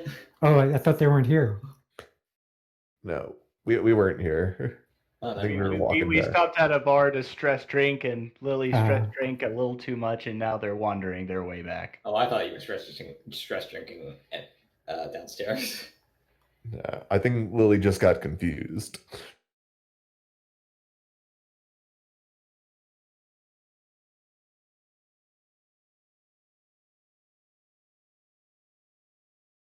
Do you still have the direct? No, that's with your people at the Blood Oh, Vault. right, I forgot. Shut up. That was the entire reason we went on this Why? month-long side quest. Because I don't think we defeated Tamlakos. I think we need to destroy the Dragon Orb. Right, by throwing it into the Heart of Darkness or something like that. Right. Heart of Shadow, that's the one. I think Where and how, and also yes. I think he's still attacking Nysali. What makes you say that? She's pretty fucked up. Also, I had a talk with Yunan. I didn't think it was pertinent at the time. But she knew some stuff about Tamlakos, and she seemed skeptical that he was really defeated or even effectively sealed away. What did she know exactly? Well, she was kind of a gopher for him, it sounds like, sort of a go-between between the hags and Tamlakos weren't exactly in cahoots, I don't think, but they're all sort of part of the same big tapestry of evil, and she was sort of yeah. So I'm gonna give you the benefit of the doubt here, but why didn't we hear about this earlier? Didn't seem important. It didn't seem important that she was working for like the biggest bad person that we know. Well, I thought she might, want to go after her and beat her up or something. And like, she has kind of a tragic story. Her kid was stolen by hags. She made a bad deal when she was younger, and she just kind of fell into it. When did this talk happen? Late at night. Okay, I don't want any more details. Okay. But yeah, we should definitely there's some serious shit going on. We should think maybe we should definitely talk about it once Lily and Kern get here. Sure, but one way or another, we still need to find the Heart of Shadow to cast the Dragon Orb into. Right. Did we have any leads on that? Nope. I don't think we did.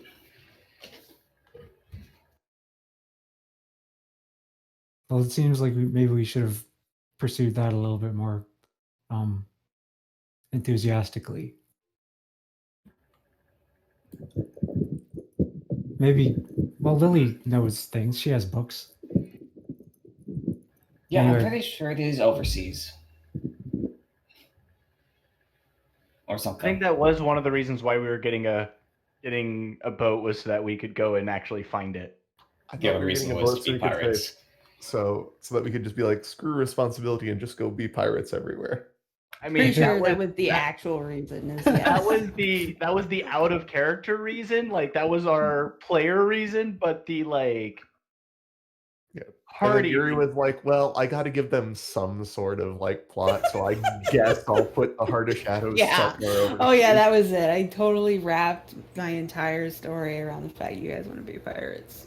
And you adapted You it. would be the Yeah, best GM if you had done that. I just like to give you guys options. That's all. I like to give you options. And if being pirates is an option you want, and then you can be a pirate, I guess. Yes.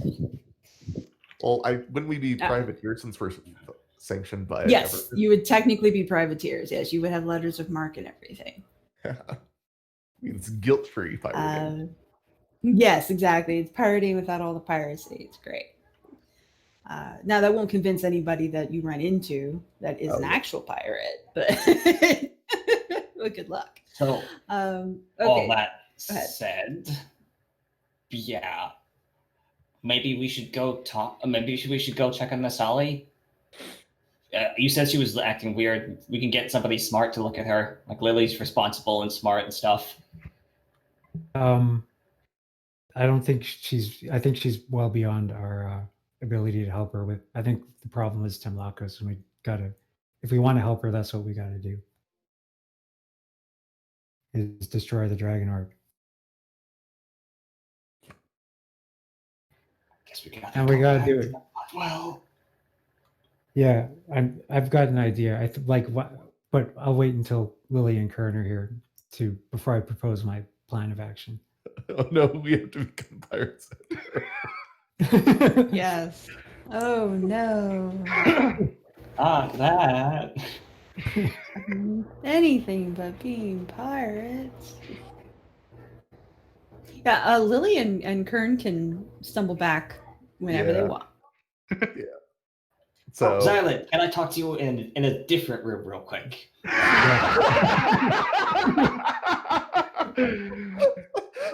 flashback to Davynn going up and being like, "Hey, so how do you like go on a date with a girl?"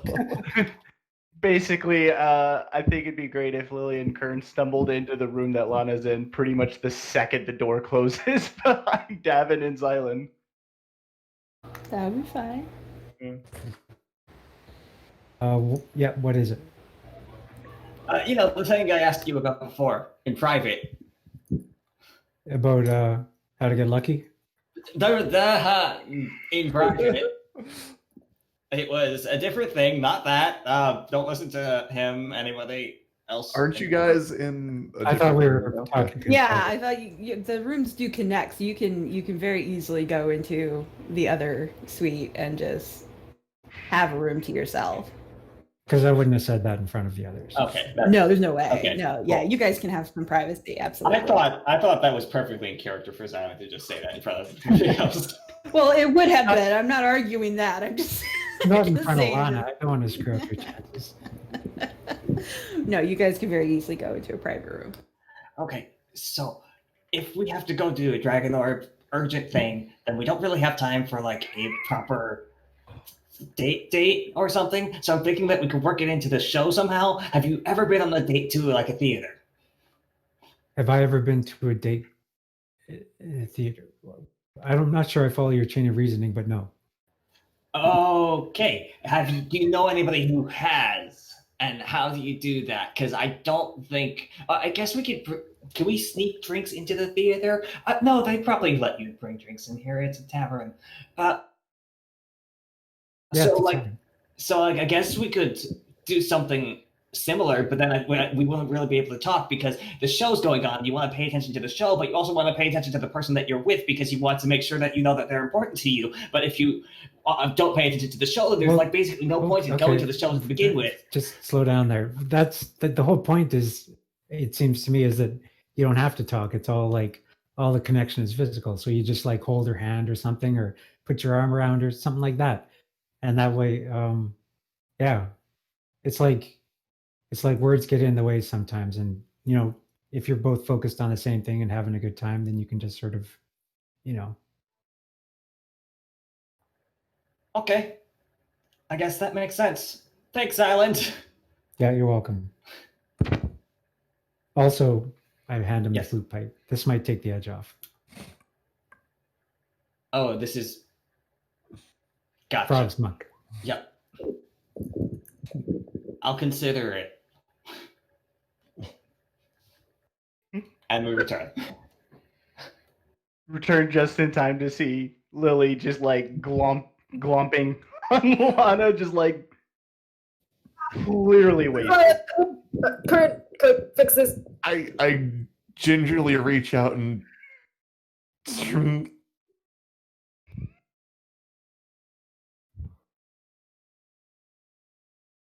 All right.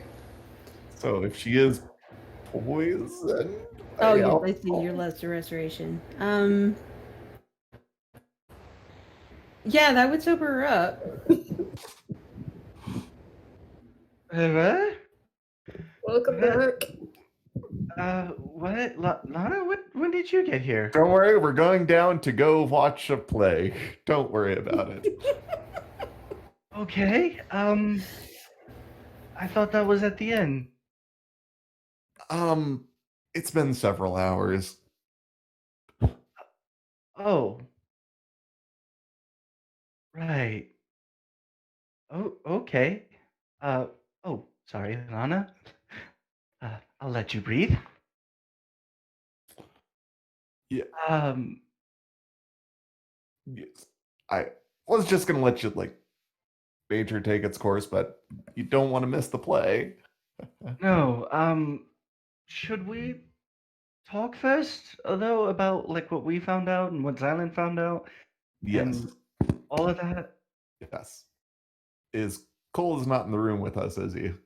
No, Cole's not anywhere. You didn't see Cole coming into the room. Cole's not in the room. Cole is somewhere, but you did not see him.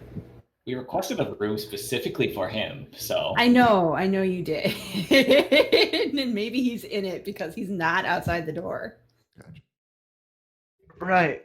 So, turns out, a lot of people have been imprisoned, including Kat. Possibly.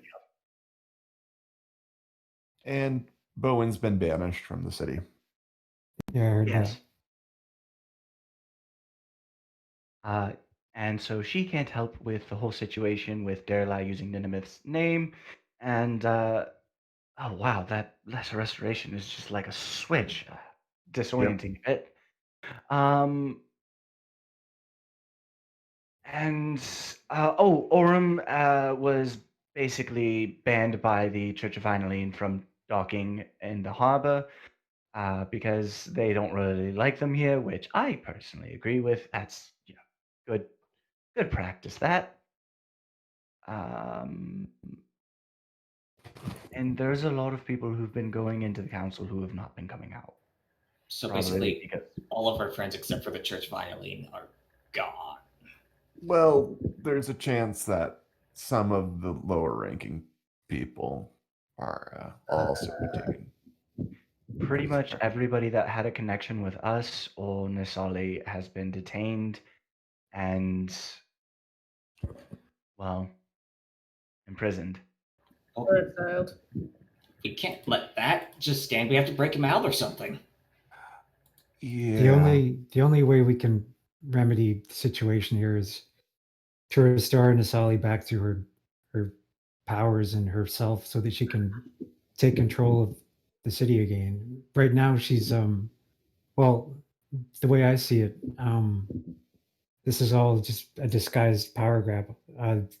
Like there's always been an element in the city that isn't happy with Nysali. That's why I on don't the think we have a throne. month to spare to go figure out how to destroy the orb. You don't think what?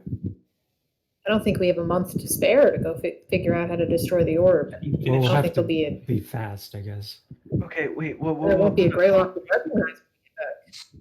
So, Xylund, I definitely agree with you that this looks like a very shady power grab, but what are we? Why are we talking about the orb again? I thought we resolved that. Oh well, it turns out that well, for one thing, Nysali is in super bad shape, like as almost as bad as she was when she was you know, fully engaged in her battle with Temlakos. So I think he's reaching beyond the confines of the orb to continue his assault in some way. And I talked to someone who had some intel on that subject and seemed to confirm that could be the case. That Yunnan person. So, a couple of questions just to clarify. I'm not disagreeing. First off, is it possible that it's just taking her a lot of time to recover? She was in a very bad way. No, her mind doesn't seem right. It doesn't seem like she's recovering. It doesn't like it. Yeah, it definitely doesn't seem like she's on the road to recovery. Okay. She's heading downhill. It doesn't sound like she's in communication with the Seven Sisters anymore either, which can't be good. Okay. I hate to bring this up because I really hope this isn't the case, but if it comes down to her not recovering, right, and Temlakos is still trapped inside of this extraplanar super powerful artifact, what if that's not Temlakos? Well, that's What do you mean? Like, what if it's just the damage already being done, or like something else happening? Well, if it's something else, then I mean, I guess. Well, also, back when this all happened, and she was in a bad way, and we were trying to help her recover. Didn't we discover that Nysali is kind of not a rogue Ninmetal, but on the outs with the organization which when I switched computers, I lost all my Great. old notes, so I don't have the organization anymore. The Alchemist people. Didn't she ban them from the city, and then we brought one in to treat her? Could this also be an extension like of that of them? The Amaskans. Didn't she ban the Amaskans from the city? What And are then you we brought asking? one in? Yeah, she did. I think the And we- Amaskans. Wait, wasn't that Amaskan with? Okay, am I confusing things, or was the Amaskan with Orm? You are confusing things. The Amaskan was there at the same time as Orm, but the Amaskan and two druids of Nysali's tribe were actually being hosted by the Argent Order. So they weren't with Orm. They were separate, but they were there at the same time. And yes, Nysali has banned not only all Amaskans from Greylock, but there's only one member of the Nenmatai who's ever entered the city while she's been there. Who was that? The general. Oh, right. Is it possible? The dragon guy? No, the human general, the one who lives in Valwall. Oh, okay. He's the only one to have ever entered the city, and it was the Amaskan who gave you the meds that brought her back. Is it possible that the Amaskans saw this as an opportunity to either regain control of her or even neutralize her? I don't think so. I they're kind of working in tandem with her clan of druids or circle of druids, so it seems like I don't know her relationship with her circle or whatever, but And if anything, I think the Amaskans are probably too proud as a people to poison her. I mean, correct me if I'm wrong, Yuri, but don't Amaskins kind of like make Nemnatai? I thought they Yes, trained them. they And by, like, train them. Yeah, the Amaskins they're known as the Chronicler race. The Amaskins were the first, what's considered the first civilized race in Iyith. They were raised up by Nenemeth and are solely devoted to her, as opposed to every other culture, which usually has some sort of pantheon of some kind, or they're naturists. Mm. The Amaskins solely worship Nenemeth as the one who gave them speech and the ability to record history, which is what they've done ever since the time of turmoil. So they favor humans because Nenemeth favors humans and humanity in general. And so they generally take it upon themselves to locate and train Nenmatai. Nysali is different in the histories because she was the only Nenmatal to actually be personally created by the Amaskin. She was the last Nenmatal to come into existence. Her transformation was done specifically by the Amaskins rather than by the other Nenmatai. So she's sort of special in that regard. But as a whole, the Amaskins are considered to be sort of an outsider perspective. They serve as counselors. They serve as kind of count mages or court mages when they're seen outside their city. Yeah. They are generally considered to be neutral and sort of the caretakers of the Nenmatai. It's unlikely they would try to hurt her. Yeah, and that's why I was saying, like, they value that reputation and, like, they do, yeah, pride in their work and stuff. They are very protective. It's not known why Nysali has banned them from Greylock. Yeah, but yeah, it is less likely that they would be trying to hurt her than they would be trying to help her. Plus, they don't really get involved in human affairs a whole lot. They're more the record keepers. Okay, so maybe not the Amaskins, but There are all kinds of like theories we could come up with as to what's going on, but it seems like the best course of action is just to stick to what we know. And what I know is that like the symptoms she's showing right now are pretty much the same symptoms that she had when she was the whole Temlakos thing was going on. And we know, or at least have been told, that Temlakos is probably not safely contained within the orb. So, yes.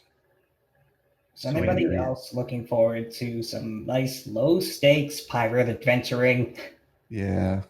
Well, I mean, if we have to find this Heart of Darkness, we probably will need the boat. But that's not low stakes. That is fate of the world again. Maybe it's on another pirate boat. I mean, we can. Maybe it's like this. Maybe the Heart of Darkness is another boat. 1 second. Let me. Also, Xylund. Okay. What were you going to say next? Erie, would it be possible for this to at least help find a starting point? Oh yeah, absolutely.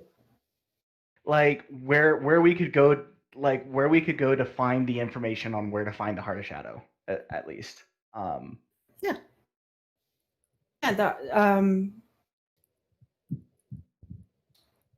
Go ahead and roll your Arcana. Oh, Arcana is something I'm great at. Yeah. Holy shit. Okay. Yeah, Heart of Shadow is it's a fable. It's an old story. There are a lot of pieces of what would otherwise be considered uncraftable magic items that are called the Blessed of the Shadow, and they're supposed to come from this realm. It is most notably tied to Darelai and her clergy. It's not their high temple or anything like that. It is it's kind of like Avalon from the Arthurian legends. Like it's very closely associated, but it's not a place on a map. No one can point their finger to it, and if you ask them about them, they will deny it. Okay. It's not something that's taught in their everyday scriptures. It's just one of those sort of shadow fables. It's scholars tie it to the creation myth and things like that. So yeah, you do have some idea of what it is, but you have no idea where it is. There are rumors about where it's supposed to be located. Some people think that it is in the ruins of the Temple of the Nenemeth in the Forge Islands, which got exploded in the Cataclysm. Some people think that it is actually attached to the primary Temple of Derelai, which would be on Orm's continent across the sea. Others think it's, a lonely island in the middle of nowhere. And some people think it's like a Brigadoon where it just sort of shifts around and pops up.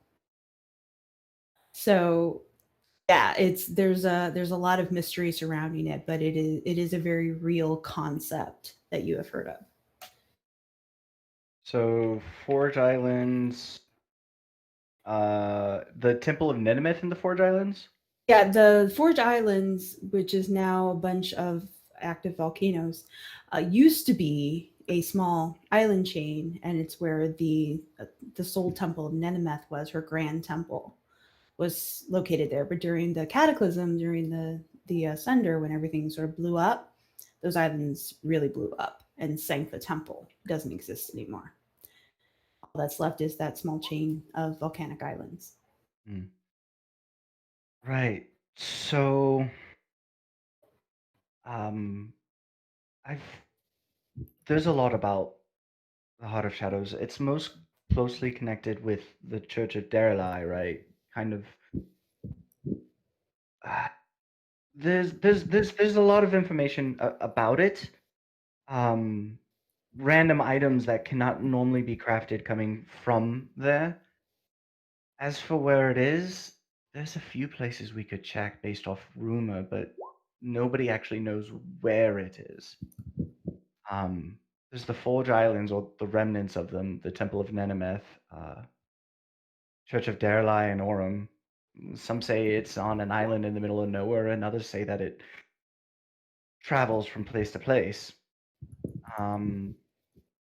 So if we want to find it, it's going to be a journey. The priests of Derelai, if we ask them, unless we ask the right one, I mean, it's not commonly taught, and anyone we ask will probably deny it. And even if they don't, it's not like they know where it is. Most people treat it like a fable. So we need to But find Gale, Yep. is what you're saying. I Maybe think he can research some like secret archives or something. he'd Well, probably you might be a have very access good, that Lily can get into the secret archives. it'd probably be a very good bet, yes. We could also talk to your grandmother, Davynn. She's the one who told us about it. And Yeah, I don't think she knew where it was. I asked her or something. I'm pretty sure I asked her. I hope you She asked did. her. She didn't know. yeah, so the items that can't normally be crafted, they're called the Blessings of Shadow, right? And I think the Dragon Orb, as we keep calling it, could potentially, you know,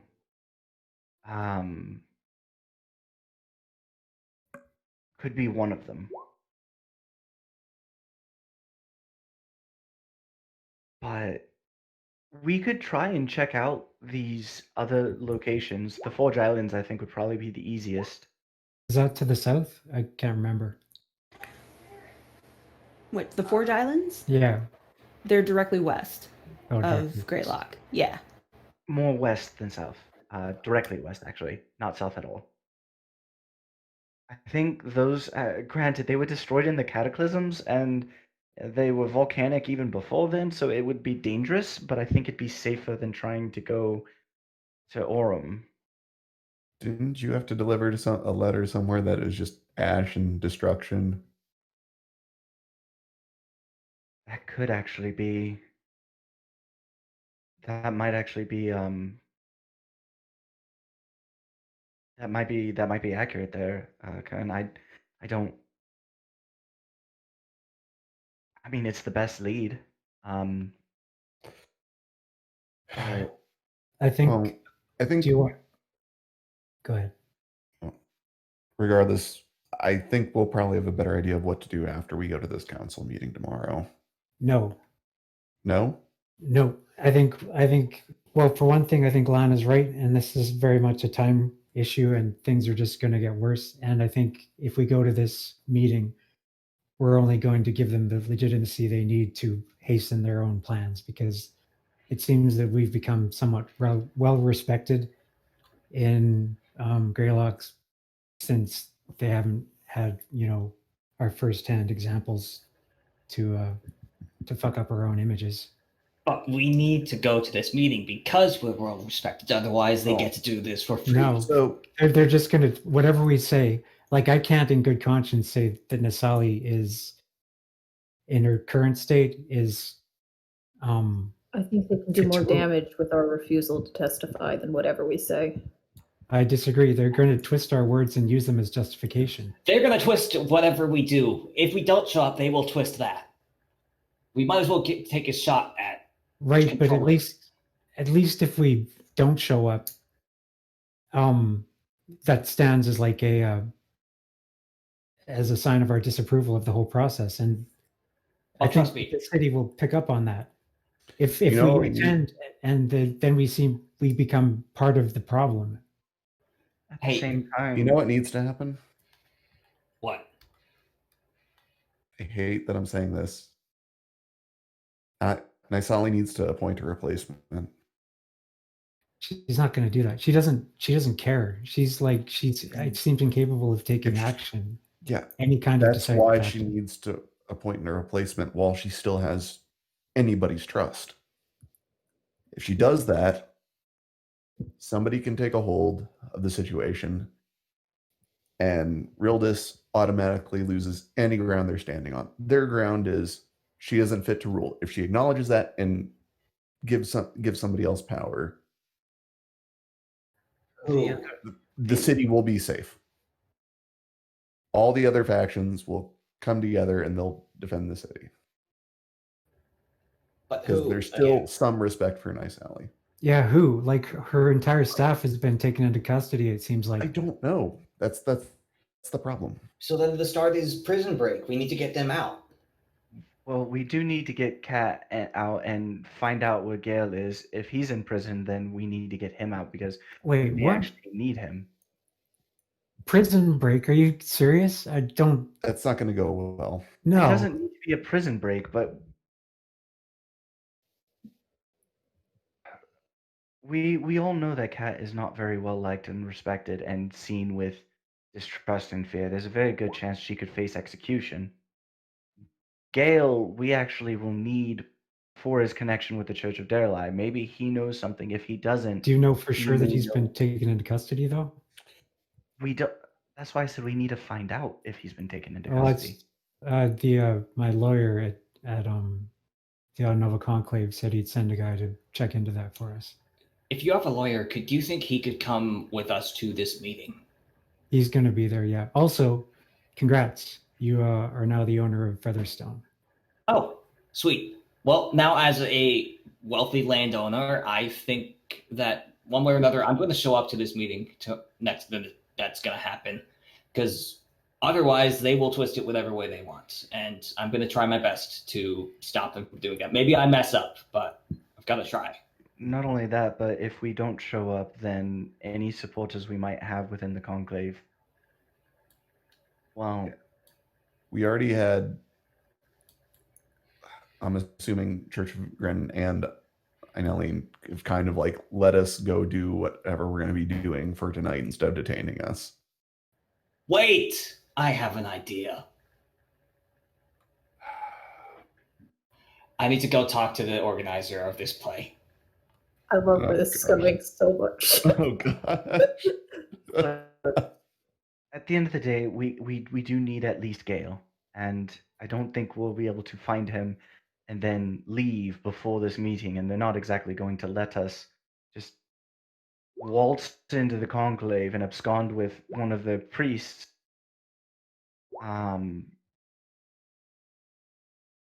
without at least attending this thing. Well, okay. Let me just. I had this kind of worked out in my head, so I'll just float this past you. I don't think you guys are going to go for it, but whatever. So yeah, I thought that Kern could do some kind of scry on Gale, so we could figure out exactly where he is, and if like it all kind of depends on him being accessible. If he is, then we can just go grab him, take the boat, flee tonight. I mean, after we watch the play, obviously. Obviously. And then sort of travel down the coast a ways, and then Lana could turn into a winged horse, fly some of us over to the Bloodwell where we could pick up the dragon orb, and then fly back, and then we could go off to the Forge Islands or wherever we think the Heart of Shadow is. That way, I think it would do enough to gum up the works to at least stall their takeover plan, because it seems like we've only accelerated things just by coming back here, is my just impression. But if I'm outvoted and you guys want to go to this thing, I guess I will go as well. I'm not sure I'm comfortable sailing off into the sea while all our friends are in jail with a murderous entity taking over the town. I think Not we need jail. to do something to slow things down before we can leave. I don't But I think do you're going think to that's a good idea, take things too. down, though. Yeah. I think we do need to scry and see where Gale is. I do agree with that 100%. But would Gale just come with us? I mean, I know we have bonds of camaraderie, but He's he been is- demoted. He's like, Yeah. from what I could tell, he's probably not going to be too happy with his lot in life. Also, I could talk him into it, I'm sure. Gale got surprisingly woke during his traveling with us, so let's at least check on him first, and then we can determine what we Yeah, want to do. We'll do that. I can check on Gale, but I think the thing that we need to do before we start deciding anything is, what outcome do we want? What's our end goal? We don't want to give them any justification for No, leaving no. Nysali. We're bigger picture. Destroy the dragon orb. We want Orem to leave and not in Yes. charge of Greylock. That is our goal, Right. and we work backwards from there. I think Well, if putting we How do we Nysali in start? charge will at least weaken the position of the churches, and they won't. I think hopefully will cause them to sever ties with Orem if there are any ties. Yeah, but here's what I think. Our goal is to get Orem out of the city. To do that, the best way to do that would be to get Nysali to declare a successor publicly. Or have a strong Nysali. Or have a strong Nysali. Either way, if you don't think that she's going to do that as is, we do need to get the dragon orb destroyed. If you think that that's It's going not to a bad idea. Like Before we maybe do that- okay. I think we need to do something to slow things down so that there is still an Nysali to help once we get there. Which we should do. That's why we should go there. We should put a cog in their wrenches, try to get Cat released, because Cat seems to be the only person that can get to Nysali on like a mental level. No, 'Cause I agree there. Yeah, she has no one to talk to. That's part of the problem. I Get think. Cat released to her. Get your lawyer to muck up the system for like a couple of weeks. Well, he's not really on my side, is he? He's more on Grennan's side. Yes, but we need to convince him that If he's on Grennan's side and Grennan is primarily focused on law to the extent of anything else, if we can convince him that we have a potential solution, I mean, the way I see it, Grennan just wants the status quo to go back to normal. yes. Yeah, more or less. I'm And not entirely remember, confident with that, but yeah. I don't know if you told us this or not in character, Sin, but Nysali said that the city would not let Orem take it over. That sounds like magical chaos on a level like that's going to be just terrible for everybody. So if we can stall Now, until we can get Nysali back into work via cat therapy and us destroying Tim Lacos, and we can convince our lawyer of that, I think that might buy us enough time. The next question, though, is, and if we do go to this meeting tomorrow, we need to have an idea of how to do this. How can we stall without ourselves getting tied down?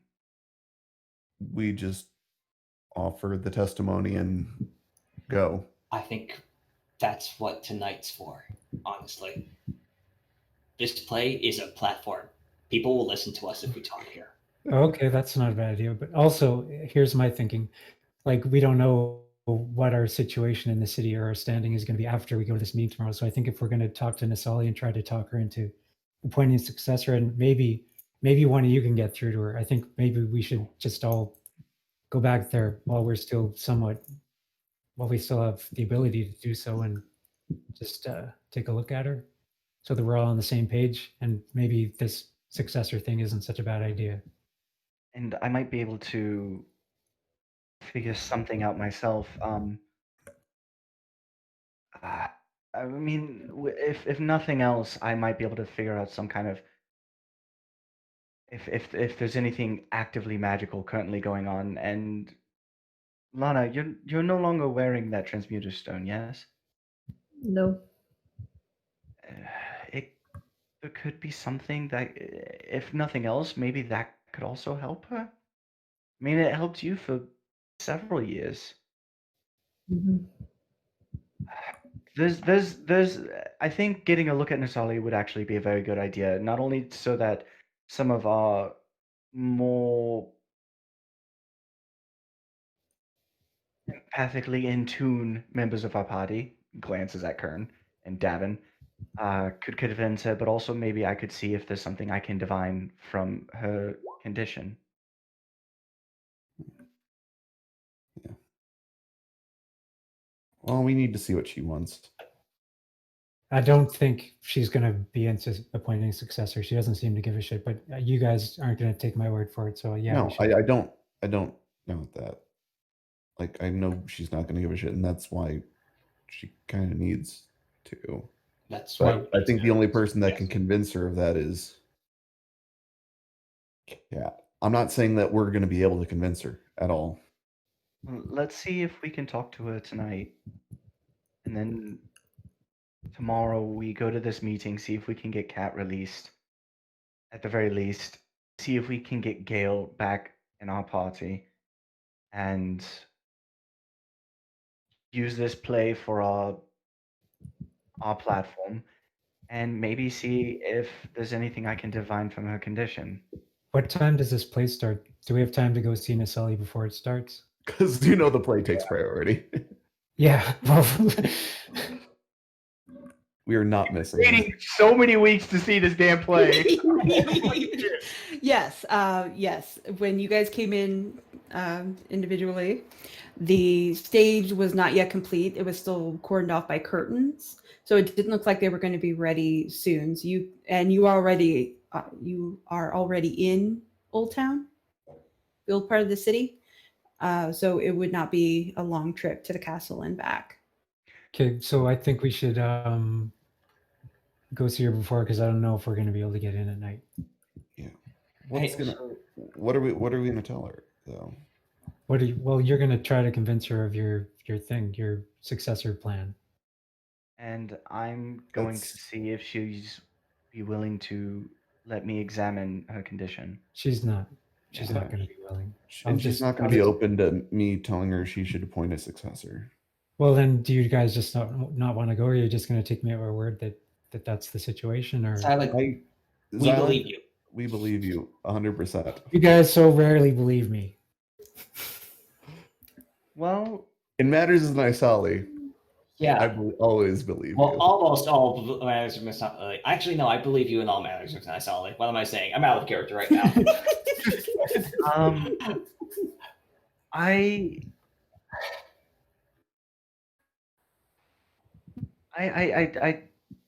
can't say as to the frequency in which I believe you, Xylund, but you've never really steered us wrong. Maybe a little too enthusiastic about certain things, but mean, you've never been like completely off your rocker about anything. So if you say this is how it is, then Shut we up. do believe you. Yeah. Hey, Lana, do you think that you could talk to the, as a like a actual theater person, do you think you could talk to the people and like get us some time before or after or something like that? Yeah, I can do that. I can go do that now, actually.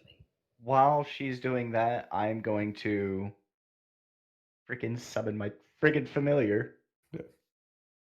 Okay, so Lily can summon her freaking So familiar. we've given up on the visit Nysali. We're just going to kick back and try to enjoy this evening. Oh, so the thing is she's feeling abandoned. Like the Seven Sisters are no longer talking to her. No, I agree. Kat is the best. We should definitely try to get Kat back into the equation because I think that would help her a lot. Yeah. How are we going to do that? Like, I don't we know. don't even We're know just what gonna we're have to holding wing her it. on. We call in any favor we can to get her released. Like that's all we can do. Yeah, we could get her out on parole or something. Huh? Or like a whole move to have the case thrown out, That's assuming not the good. legal system works.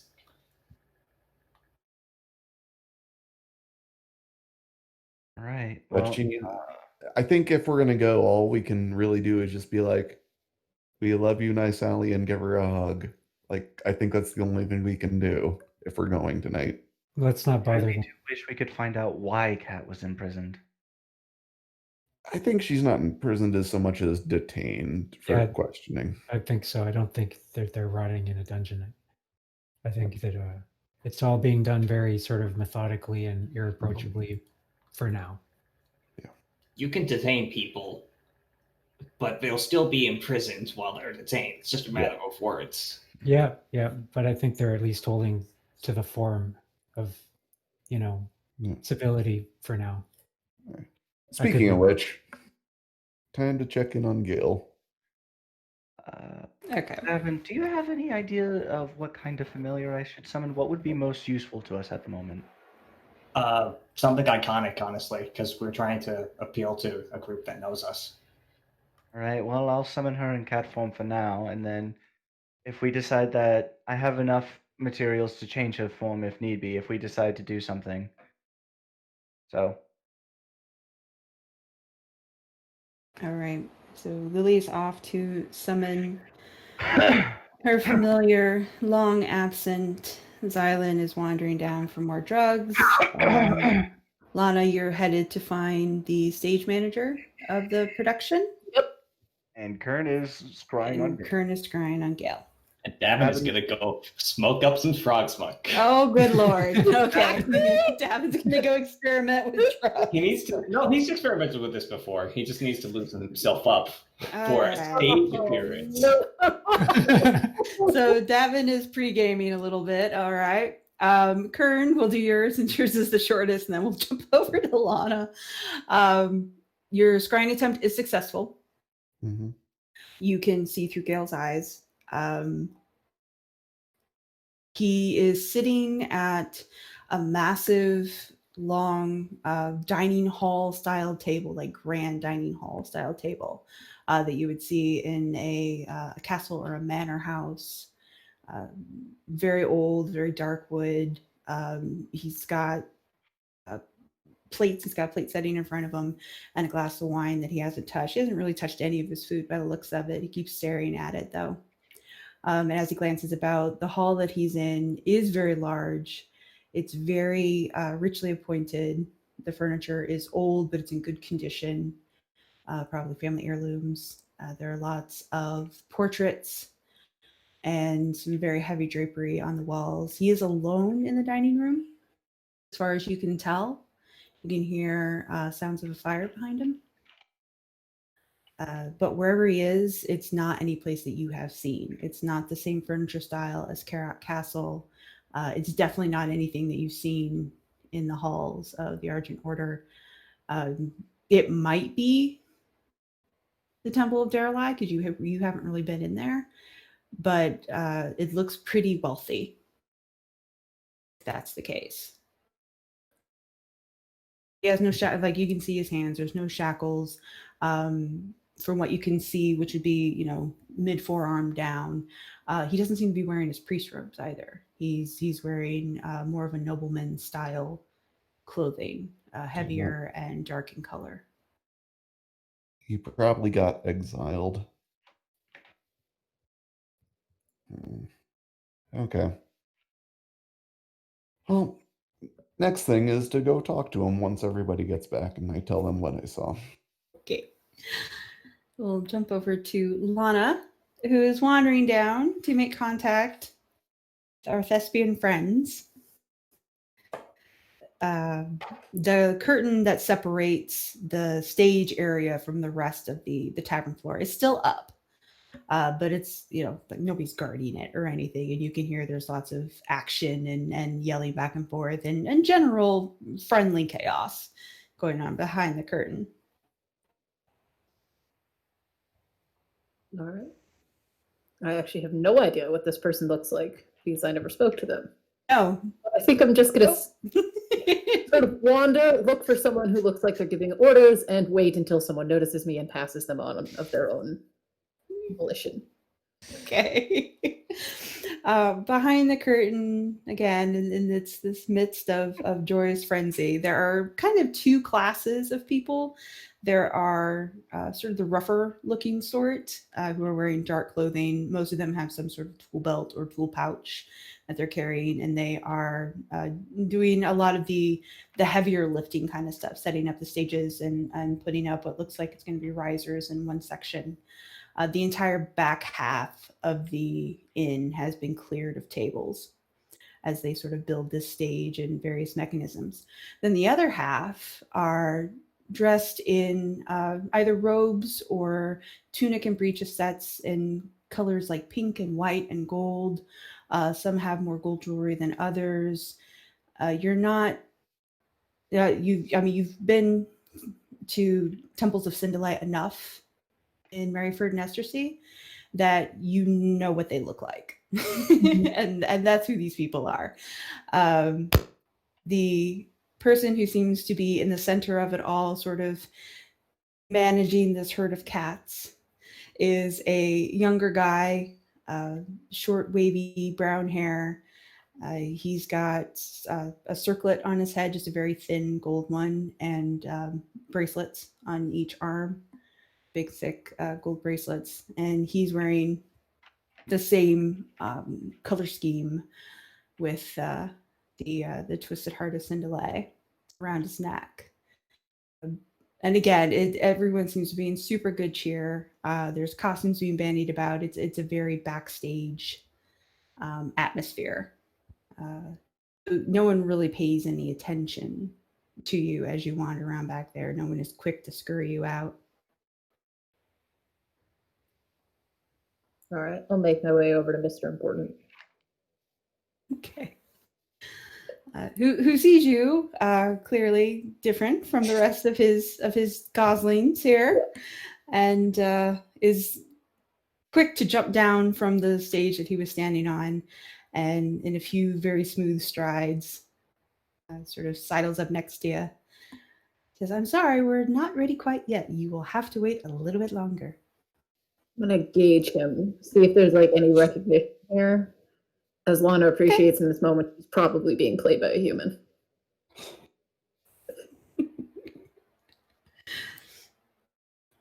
He doesn't seem to. Well, here's something I never thought I would say. Do you know who I am? He blinks and looks at you, smile never leaving his face. I generally pride myself on knowing faces and names, but I must say one as lovely as yours would surely have stood out. I am at a disadvantage. Lanathea, Lanfryd, pleased to meet you. Oh my. Oh my. Well, you're not precisely how we have envisioned you, but It's can't fine. hold your Happens all hair. the time. You can certainly be of use to me. And then you can tell me what it is that you're back here for. So he gently puts a hand, like just within touching distance, like fingertip distance on your back.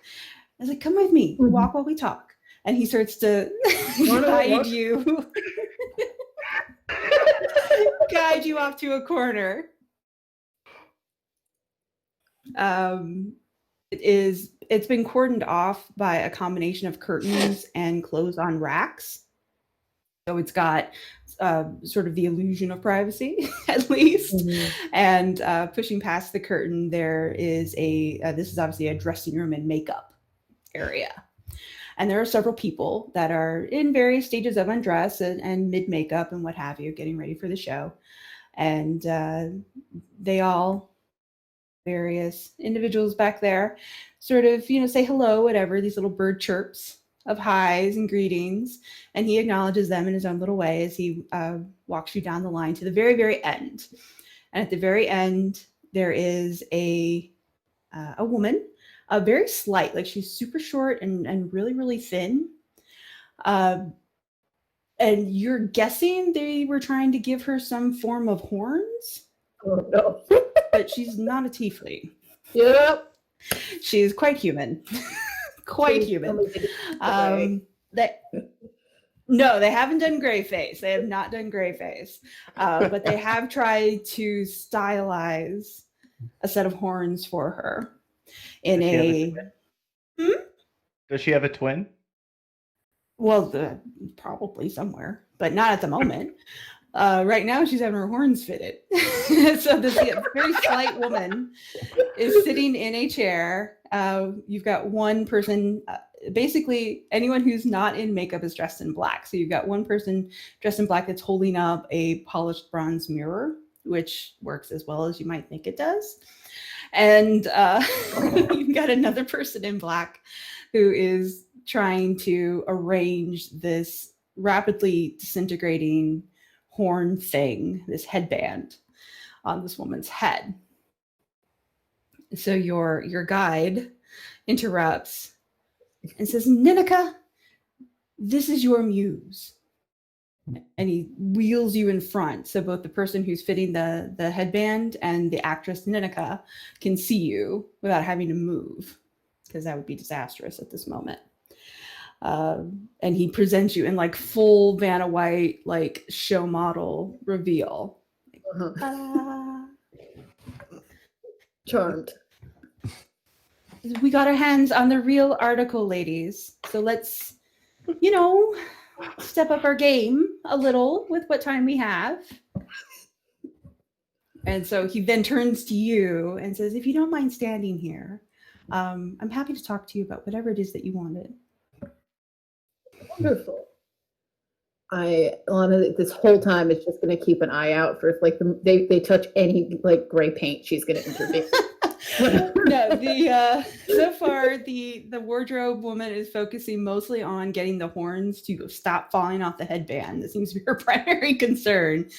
And she snapped orders at somebody who happened to walk too close to get a change of clothes, because the actress was wearing a very extraordinarily feminine outfit. Like she had not quite a full gown, but like a dress past the knees and full sleeves, and there's no leather armor of any kind. There's no vest. There's no nothing. Like she looks full on party mode.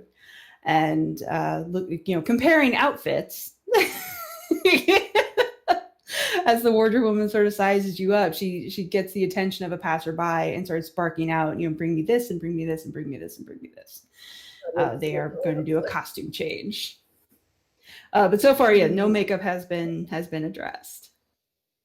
I do somehow have glue in my inventory, so I will contribute that to the horn situation. The wardrobe mistress is eternally grateful for glue and begins to use it on the headband, which she's removed from the actress to the actress's obvious relief, and is working away. It may also be acidic, whatever. We'll see. So our stage manager kind of keeps half an eye on this little buzzing hive of activity and one eye on you. Right. So I'm in town, obviously, as are all of my companions, and we are very eager to see the show. And we were wondering if perhaps it would be mutually beneficial, because we want to let people know we're back. If we could have a little time at the end to sort of take the stage. Oh, take the stage yourself, all of you. Take the stage. If you're willing. To talk about how thrilled we are with the play and how wonderful it is for us to be back in the city. I think that would be amazing. It would be absolutely amazing. I will just beam. Yes, of course. I mean, how could we possibly deny such a request? I would prefer at the end, of course, and that way, because I mean, not to spoil the entertainment, but most of the stage will be gone by that point, so you'll have more room for all of you up there, certainly. Perhaps would it be possible before the show, just a sort of an exchange of creative critique, if your companions would come down here and allow us to adjust our actors based upon the real article? I can certainly ask. I know they're running around town right now. We have a lot to do. We've been gone for a while. I understand you. However you must be super busy. I'm excited to see. Oh, we're very excited to put this one on. I can't believe you're going to be in the audience. We won't tell anyone else. He gets very very stage whisper. We won't tell everyone that you're here because it will, nerves. But I was thinking we take it up in the rafters, so to speak. Oh, that would be lovely. We are putting up some raised sections, so we can certainly set one aside for you. That we would be delighted to have you. Absolutely, not at all a problem. Then you can of course say your speech at the end. It'll be historical. It'll be wonderful. It'll be lovely. More beamy. Later it will be wonderful. Absolutely fantastic to hear. I'm so excited to see this. I'm very glad you're here. I do think that the playwright has outdone himself this time, and we, of course, have put forth all effort. And with our limited resources at the time, so many of our members are out ministering to random locations, and there's the building and all that terrible business, and then of course there's investigations and so on. We're just trying to bring a little levity back, and the playwright is very good. I have had the privilege of meeting them. He is a lovely man, isn't he? He can write a play. I'll grant him that. Well, he's written several, and I will admit it is completely, just absolutely apples and oranges from the other chronicle of your adventures that was floating around for a while. That was certainly not something I would offer the public to consume, but other chronicles? Juana's just gonna raise an eyebrow. Inappropriate. And he just keeps talking. Okay. Oh no, it was never brought to the stage. It was a book. It was I'm sure a lovely book for some people, but certainly not anything we would feel comfortable adapting, and that I can't imagine it would bring any levity to a situation. And now with everything so dire, it's just, Stanley has just really given us a gift, a series of gifts with these wonderful interpretations. And we're just very, very blessed to have you here. And my only regret is that you couldn't come to our actual real theater at the Silver Cecellum, but it was badly damaged in the unpleasantness. But hopefully, once we're rebuilt and you're in the city once again, I'm certain we'll start. be welcome to come. Wonderful. Be a tremendous. So as privilege. you and the director have been chatting, Ninika, your actress, has had her outfit completely changed. So that's a little closer to yours. It's not close, not super close, but a little closer than what she has. She's wearing pants at least. And her wardrobe mistress, after getting her changed, the glue seems to have worked, at least in the moment. And the horns are now seated properly on Ninika's head. And the makeup has begun. It's not great. We're not doing great. Okay. It is stage makeup. Yeah, it is stage makeup. They're obviously going for a very ingenue style look with her. So you have very bright eyes and very bright cheeks. And yes, they're definitely going for an ingenue thing. But it's not quite caricature. Like they clearly know what they're doing. So it doesn't look too absurd, but they're really going for a particular feel with this character. Lana's going to point of not bringing down the others before showtime so that they don't have any time. So the stage manager, after kind of giving Ninika the once over and then compare and contrast, takes a breath because he's been chatting the whole time and says, "Oh, manners. My name is Selith.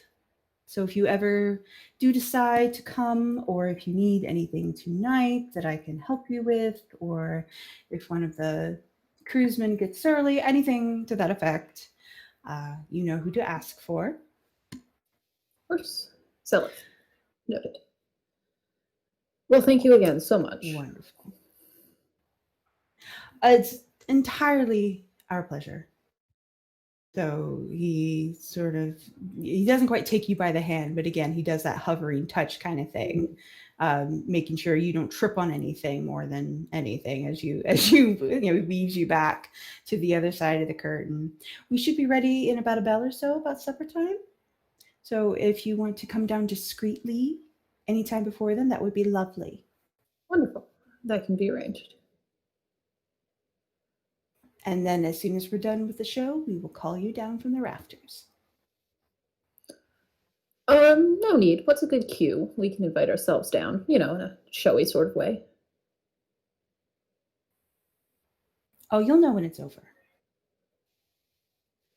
All right.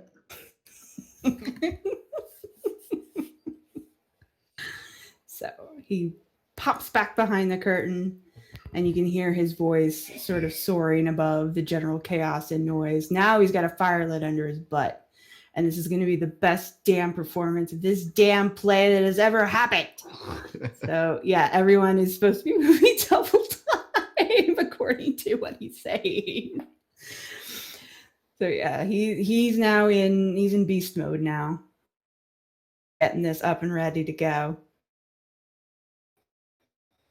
And you are once again in the sane section of the tavern.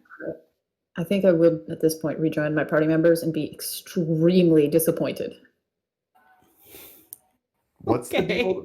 So we can talk at the end if something happens? We will talk at the end, and he said it will be very obvious when the show ends. Oh, okay. I thought we were working at a deal. Like he wanted us to do something for you. Nope. Why are two of them high? I had just come down.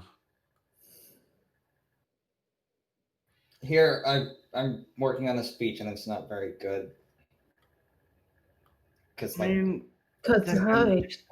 give the same kind of speech you gave after the whole issue at Karak. I'm sure you were wonderful then. I'm sure you'll be just as good now. I think the bottom line just be. I said one thing, and then I tore off my shirt. Do that. Tear off your shirt. Yeah, just be like, Trust in Nysali, bitches, and tear off your shirt. Fuck it. That'll definitely have an impact, I'm sure. Lana, what do you think? Is this okay? Is it, when she looks over it, is it high ramblings? It might be worthier than it needs to be, but it is focused towards the point. I think Lana will cross out a couple of little bits and then hit it back. Looks pretty good to me. Thanks. Frog's milk isn't really the drug you want if you're trying to compose, speeches. I mean, Now you tell me. well, I prescribed it for a different situation.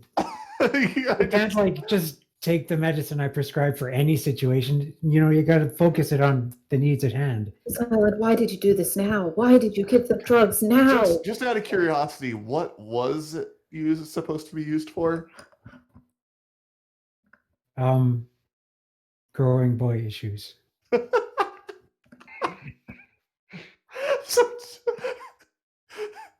Davynn was just super horny when he wrote this.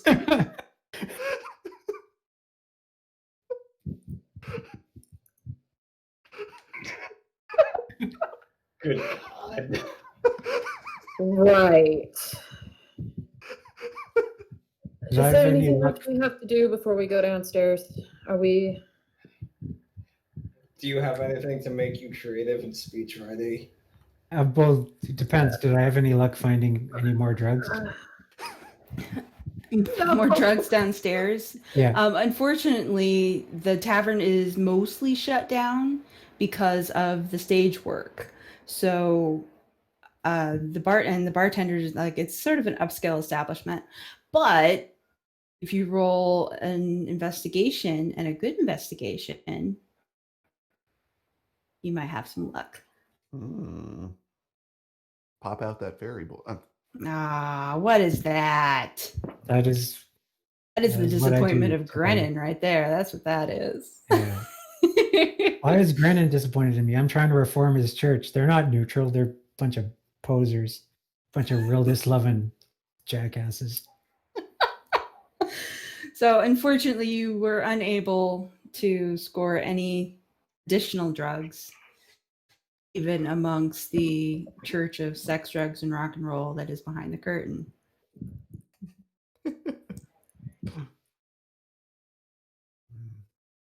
Lana, this seems like a situation for you. We need drugs for Davynn. Right. Those actors would All probably right. have some. You stay here. I'll go get something. Okay. Lana is going to go get a glass of sugar water. Blood moss. Has to make that blood moss. While Lana is gone, Davynn's going to turn to Xylund and say, Xylund, I don't think we're going to be able to do the day part. Well, there's a lot going on. This might not be the best moment. Yeah, there's never a good moment. Once we're on that boat, though, man, the moon setting over the waves and stuff like that, and there's going to be tons of super romantic opportunities. And, we'll stock up on drugs before we head out on the boat. So, it'll be rad. Thanks, you're always looking out for me. Yeah, I got your back there, buddy. Speaking of which, we can give you a little bit of time afterwards, after the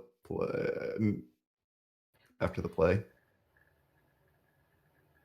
Regardless, we'll see how it works out. Davynn just stares at Kern. Oh, by the way, Gale is fine. Oh, Maybe sweet. not fine, but he's not imprisoned. Awesome. I'll cross out the part about Gale being in prison. Yeah, let me look at that speech real quick. I'll send it over to Kern. That's it.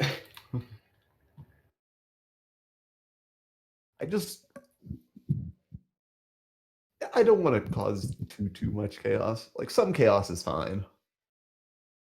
No, the situation is a little bit too delicate for our usual approach, I think. Yeah.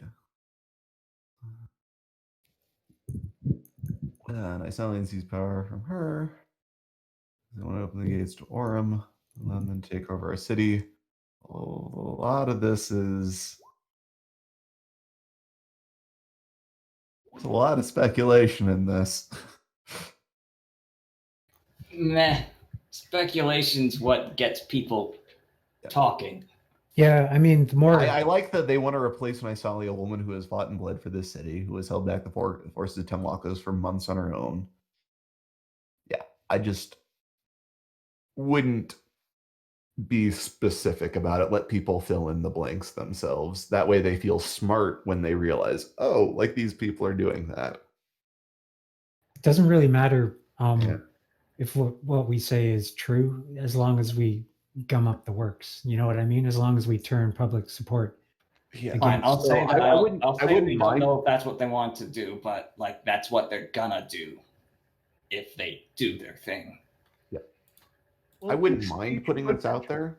I wouldn't mind putting this out there if we weren't meeting with them in 8 hours after like you gave this speech. Fuck it, I want them to know where we stand. Yeah, I agree with Davin on this one. We will have to be careful though, because we'll be making enemies. Mm-hmm. Yep.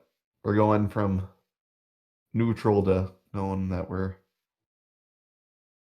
They already know I'm not on their side, so yeah. The big issue is if we're wrong about all this, then we're unnecessarily making enemies. It doesn't matter if we're wrong. We let them know where we stand. Yeah, I just don't like how little information we have about all this situation. yeah. Lily, you don't have to be on stage if you don't want to. Oh no, I'm going to be on stage. You can bet on that. I mean, we're a team. Where one of us goes, we all go. well, I mean, you guys can go on stage. I mean, you don't have to either, but I would appreciate your support. I'm not sure what I would add. I'm not really a public speaking type of guy. Have you seen your dragon helmet? All right, Like, I'll just stand in the back and go vom then. I mean, that's what I was planning on doing, Xylund. I'm certainly not speaking. I have Okay. zero charisma. None. All right. Negative. I have negative charisma. The only feedback I have is maybe not call out specifics, but if you feel like that's important, I'll trust you on that. okay, I'm ready. All right, let's get to the fun part. All right. Chug sugar water.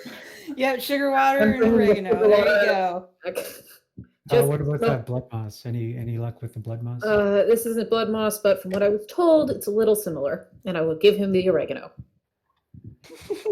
Wow, it tastes Come like on, I would know oregano. oregano. Good deal with the 28. Well, I mean, Xylund is a specialist in this stuff.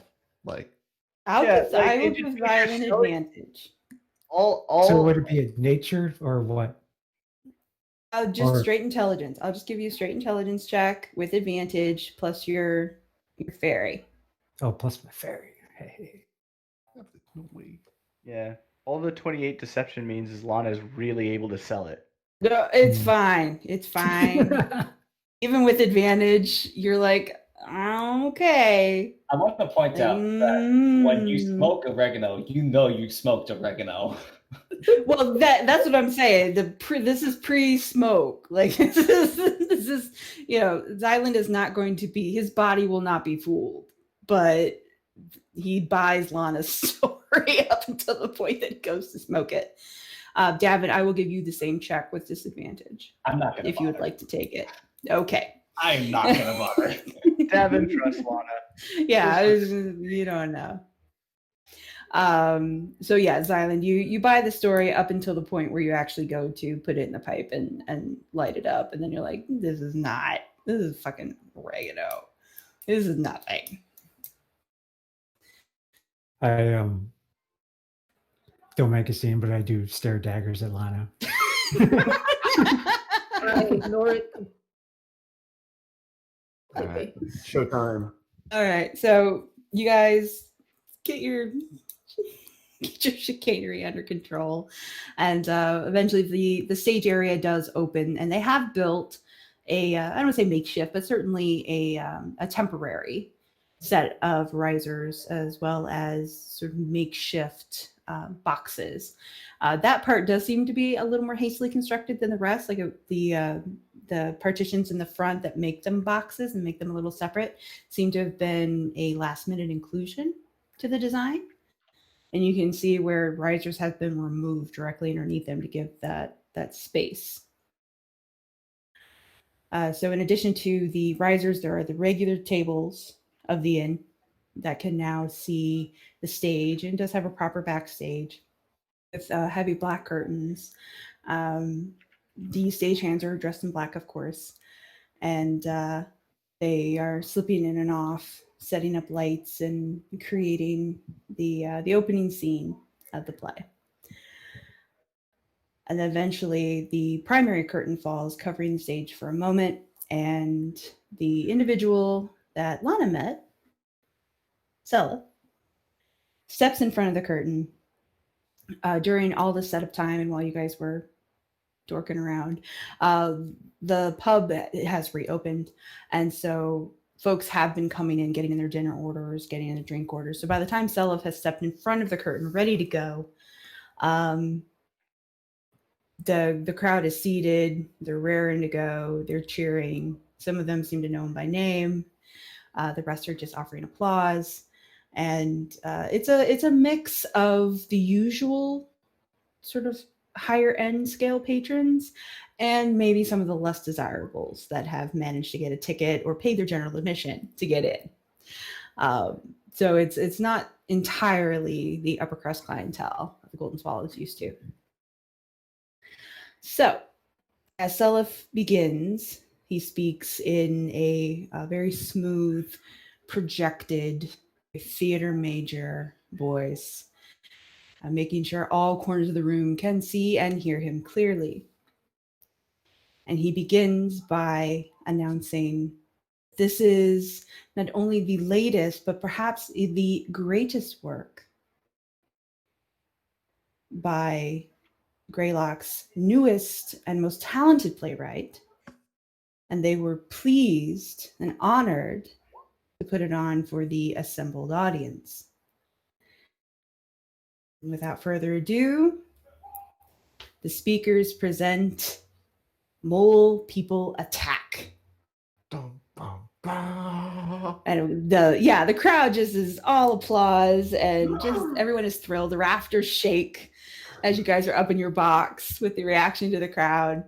Selif just slips behind the curtain quick as he can, and the play begins. So the curtain draws back, and the first scene is mimicking some sort of open forest area. Most of the scenery is made of light wood and a little bit of wire. It's all designed to be portable and mobile and easily broken apart. So from your perspective, you can kind of see it's a sort of a 3/4 thing. You've got most of the front, but you can also kind of see the workings of the back from where you are. So you can see where it's propped up, and you can see the stagehands that are crouching behind the various trees and bushes and that are shaking metal and rolling beams in order to get these stormy effects that permeate this opening scene. And as the lights themselves kind of take a reddish cast to them, a mock battle is going on in the back with stagehands parading spears and little puppets that are in the vague shape of gnolls that are creating shadows along a back hung white curtain that are now all tinged red because of the lighting effect. With the thunder and the rain, and now these sounds of clashing swords and the harumph and loud noise of battle, our valiant heroes enter the forestage themselves. So you have who you can only assume is Kern. He's got very, very red hair, but like Bozo the Clown red hair, not like normal human red hair, but like a poorly dyed wig. They couldn't find somebody with the appropriate red hair, so they did the best they could. And it hangs down to about halfway down his back. His armor is actually pretty convincing, And that's probably because it's actually armor that he is not accustomed to wearing. So he's got a near full suit of plate. As he tromps onto this stage, you can see the stage kind of shake a little at the corners as he tromps up and onto it. So he enters first, as you really only kind of see him from the back. And then from the far side of the stage, there's somebody who has it's a fan of sorts. It's a large set of feathers, the big broad feathers that have been stretched out and starched, put sunflower style around a wheel with a crank on the back. And one of the stagehands starts to crank, creating a wind effect that hits that actor and that actor alone, because he's the only one on the stage, as he walks further and hits the center of the stage. So causing his wig to blow behind him until he gets to center stage, and where he turns, full on to the audience. So he's profiled to you now. Hair continuing to blow, except of course now it's blowing to the one side. And the rest of the crew comes on slowly. Not all of you, of course. It's he is followed by who you believe is Davynn. Davynn is probably being played by a woman in a chest binder. Oh, good. Given the the general size and walk of this individual, probably female, dressed in overly rural attire, no armor. The only sword seems to be made out of wood and strapped to her side, but she is easily 6 inches shorter than the actor playing Kern. Very dark hair, slicked back into almost like a football helmet of hair. Does not appear to move in the wind. But the clothes that she has on are a size and a half too big for her, but have been padded out at the shoulders, very obviously padded out at.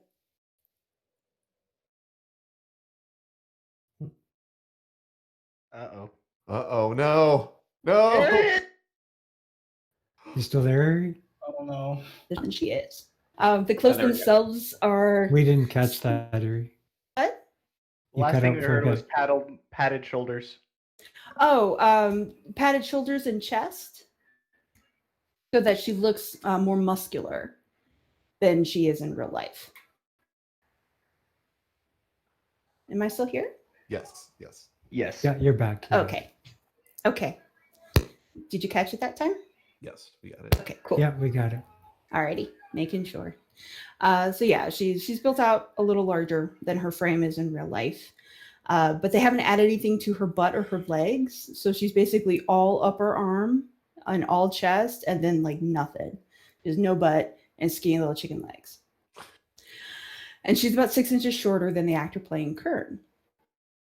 And so she comes up with a wooden sword strapped to her side, clothes very rural, very, very farmer-esque, with very obvious patches, like comically placed patches on her clothes. And the makeup that has been done is like overly dramatic freckles and really amplified cheeks. I mean, it's done very professionally, but it's done in a very caricatured way to give this wide-eyed effect. And that's Davynn.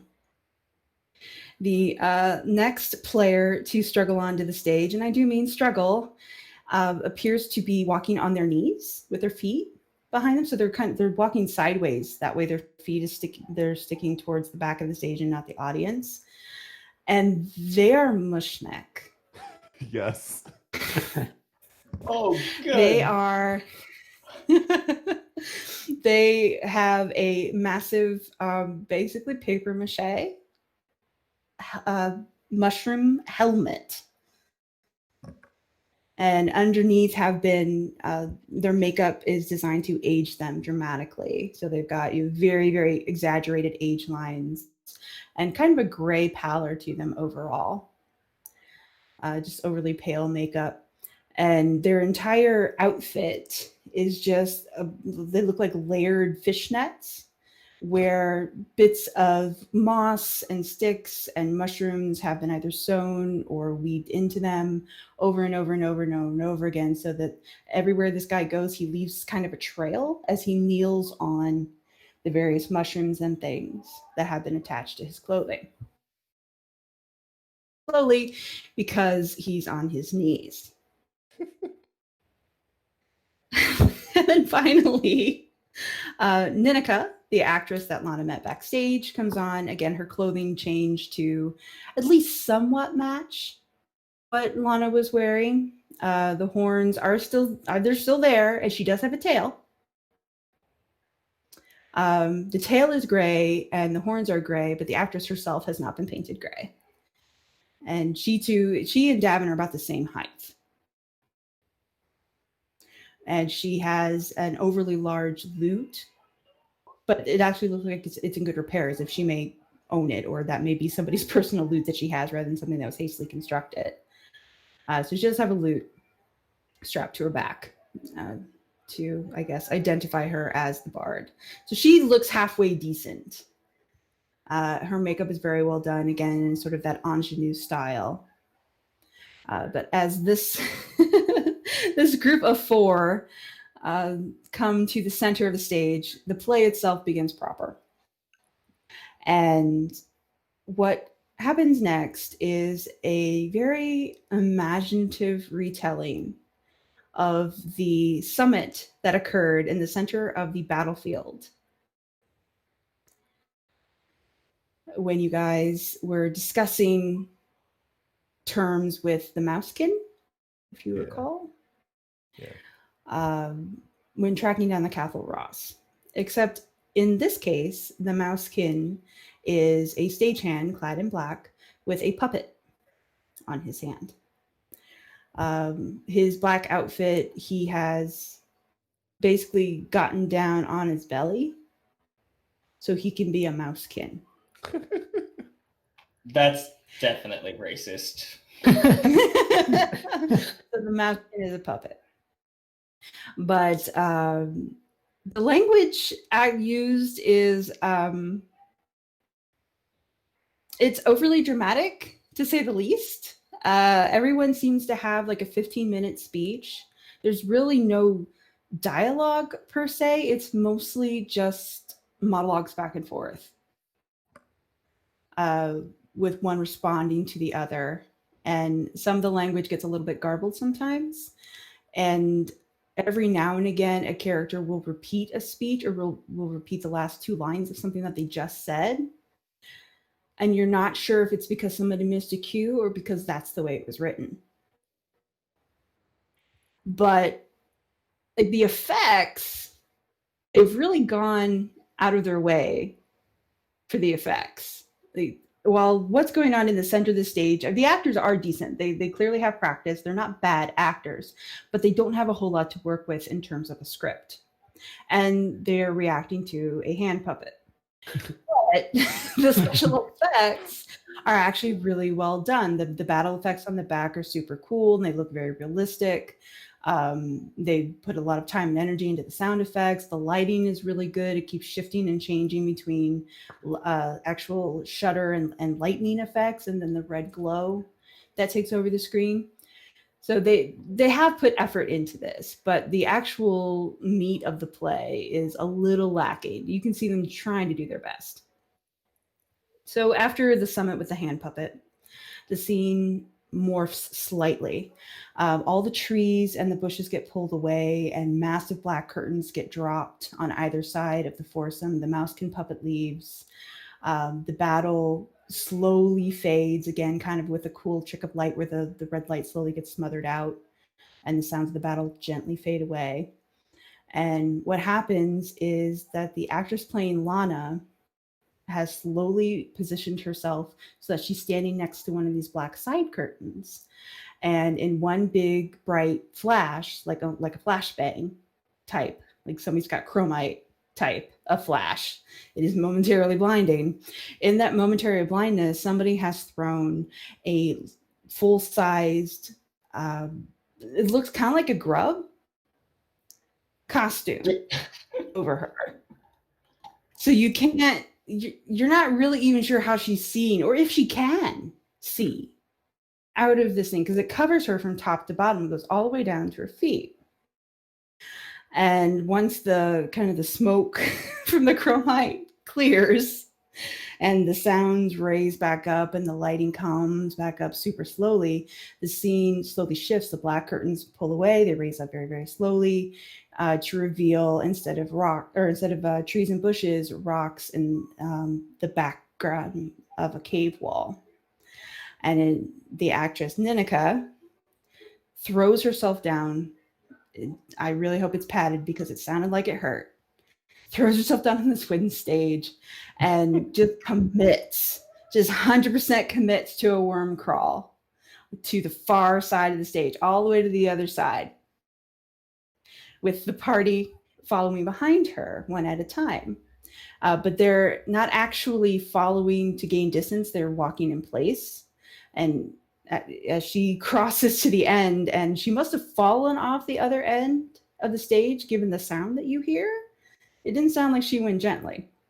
It sounded like she rolled off. But as she slowly leaves the stage and the line of actors spreads themselves out, they're still mostly walking in place, but now they're distancing themselves a little bit. Each of them has a candle directed at them. You can see the stagehands at the foot of the stage, adjusting the mirrors to direct the lights, so that each of them are now about 4 foot apart from each other with the single spotlight on them. And one by one, those lights go out until there's nothing left but a completely black stage. And then the front black curtain drops again. And that's when the music from the little piecemeal orchestra that's off to one side swells up, and it's obviously an intended sort of intermission or act break. And the audience behaves as such, and they clap and what have you, and there's a lot of buzz and discussion down below, as you can kind of see behind, just in that little sliver of space you've got between curtains, that backstage is running their asses off getting ready for whatever is coming down the pike. Ready for round 2. And after, it's probably about 5 minutes of just general music and the audience getting drinks and getting food and what have you. Again, the music sort of dies away and the lights come back up. Curtain raises once again, and we get on to Act 2. So in Act 2, everything has shifted to give the impression of a large prison. The lights have been situated in front of the backdrops and in front of the set pieces, so that the white backdrop is not catching battle scenes anymore. Instead, it's catching the shadows of long prison bars. And there is a makeshift prison setup, a cell setup in the corner of the stage closest to you, and then there's appears to be one hanging precariously from above. You can see the bottom line of it shifting a little bit as whatever or whoever is in there is moving. It's probably not supposed to be that low, but the ceilings are not exceptionally high here, at least not in theater terms. So as the act begins, we see normal Ninika now, out of her grub outfit, looking rather hot. Makeup smeared just a little. You can tell it's been touched up. Well, Well, I mean, she's cute, but she looks temperature-wise a little warm, a little out of breath. Probably a little warm. Just a bit. So she's there, and she comes on first, followed by Kern and the actress playing Davynn. The fan starts up as soon as Kern walks on stage. Although the actress playing Lana, Ninika, actually seems to be positioning herself in between, so the effect isn't as dramatic as it was in the first act, since Ninika seems to want to hog some of the air for herself. Which can't really blame her. So again, and then the Mushnik comes on. Once all actors are on stage, there is a great amount of discussion amongst the group. It actually does go on for a little bit of time. It's a good solid 10 minutes of them talking about their heroic descent into the cave and their meeting with the dastardly Cathal Ross, and how only through their heroic abilities were they able to make it this far, but they must find their companions. They're nothing without their companions. And that led to like 3 monologues about friendship, mostly coming from Davynn. Davynn has several moments of, we all need to be together, guys. As long as we're together, nothing can take us out. I know we can do this if we can just find our friends. Yeah, it is. It is a lot of friendship talk from Davynn. At this point, the group splits up. The actress playing Lana and Mushnik sort of wander off onto one of the wings, while Kern goes to the cell that is closest to you guys. And Davynn starts to wander closer towards the back half of the stage where the hanging one is. And the music begins to come up again from off stage, but it's very different. In the first act, the music was fairly bombastic, and then it died away to let the effects take center stage. And then once it came back up and during the intermission, it was still very action oriented, very heroic-y. Well, this time the music comes up and it is a much sweeter sound. It's much more of a lighter melody. It doesn't have the same sort of bass to it that it did before. And we soon see why. As Kern approaches the cell, the lights come up. Not just the ones that were casting the shadow of the bars, but the ones that are from behind it as well. And the actor who must have been laying at the bottom so he couldn't be seen above the set piece, sits up so that he can now be seen by the audience at large. And the gentleman who sits up is kind of scrawny. Like but he too is wearing armor, only his armor does not appear to be real.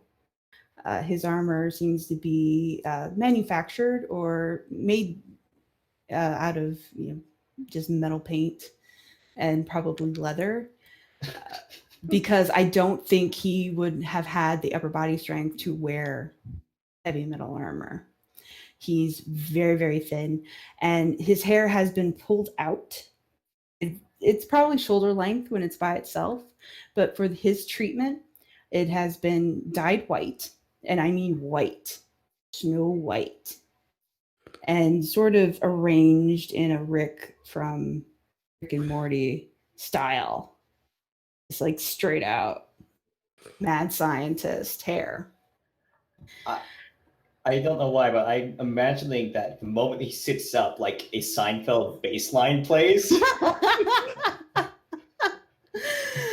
He sits up, and his sword is equally fake. It's massive. Like it's clearly meant to be a great sword, but it has been made so tall that he actually can't hold on to it without his arm going over his head. So his arm is over his head, holding onto the hilt of this fake sword, this constructed sword, so that its point is in the ground. And he actually has to shift a couple of times so that it doesn't block his face.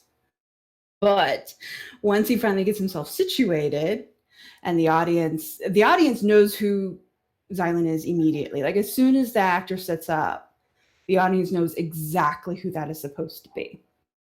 and you get a lot of like whoops and and sort of cat calls from the audience and a general smattering of applause as the sound, the music from the side becomes very sweet and much higher pitched and a lot more melodic than it was before. So the actor playing Kern grabs the bars, but he has to grab the bars from the side because there's clearly no front piece to this cage set. It's one wall of bars that face the audience. So he kind of grabs onto the corner and then he mimes grabbing one in front of him and shakes it, but he doesn't shake it too hard because he doesn't want to rattle the scenery. And there's this scene of where he's vowing to get Xylund out of that cage. He's been looking for him everywhere, and he's so happy that he's safe. And you just sit, don't talk. I'm going to go find a way to get you out of here. You just stay and wait for me. And then he runs dramatically off towards the actor playing Davynn in the center of the stage, while the actor playing Xylund has finally stood up, and he is actually taller than the actor playing Kern. He's just really, really thin and lanky. And he leans against the bars, one hand on the hilt of his gigantic sword and the other just sort of resting on his forehead. And his only line is this huge dramatic sigh, like louder than the music, louder than the sound effects. It's this massive, just, shoulder shaking sigh issues forth from Xylund. In the center of the stage, the actor playing Davynn has begun poking at what was above and starts to poke at it, getting it to swing a little. And as Kern rushes over, hair flying in the breeze, he and Davynn have, again, another 10-minute discussion about what Kern has just found. Kern breathless and upset because he found Xylund, but he can't figure out how to get him out. And Davynn being absolutely confounded by the swinging thing on the ceiling. And he keeps referring to it as the swinging room on the ceiling. He's absolutely just gobsmacked as to how it got up there and how to get it down. So after this back and forth, Kern says, I know what we'll do. I'll just throw you up in the air. And Davynn's like, I don't think that's a good idea. And Kern said, no, it'll be fine. And he does. He grabs the waitress around the waist, both hands, and then actually tosses her up into the air. She does not appear to be wearing any ropes or anything like that. He just sort of tosses her. And she goes about a foot and a half.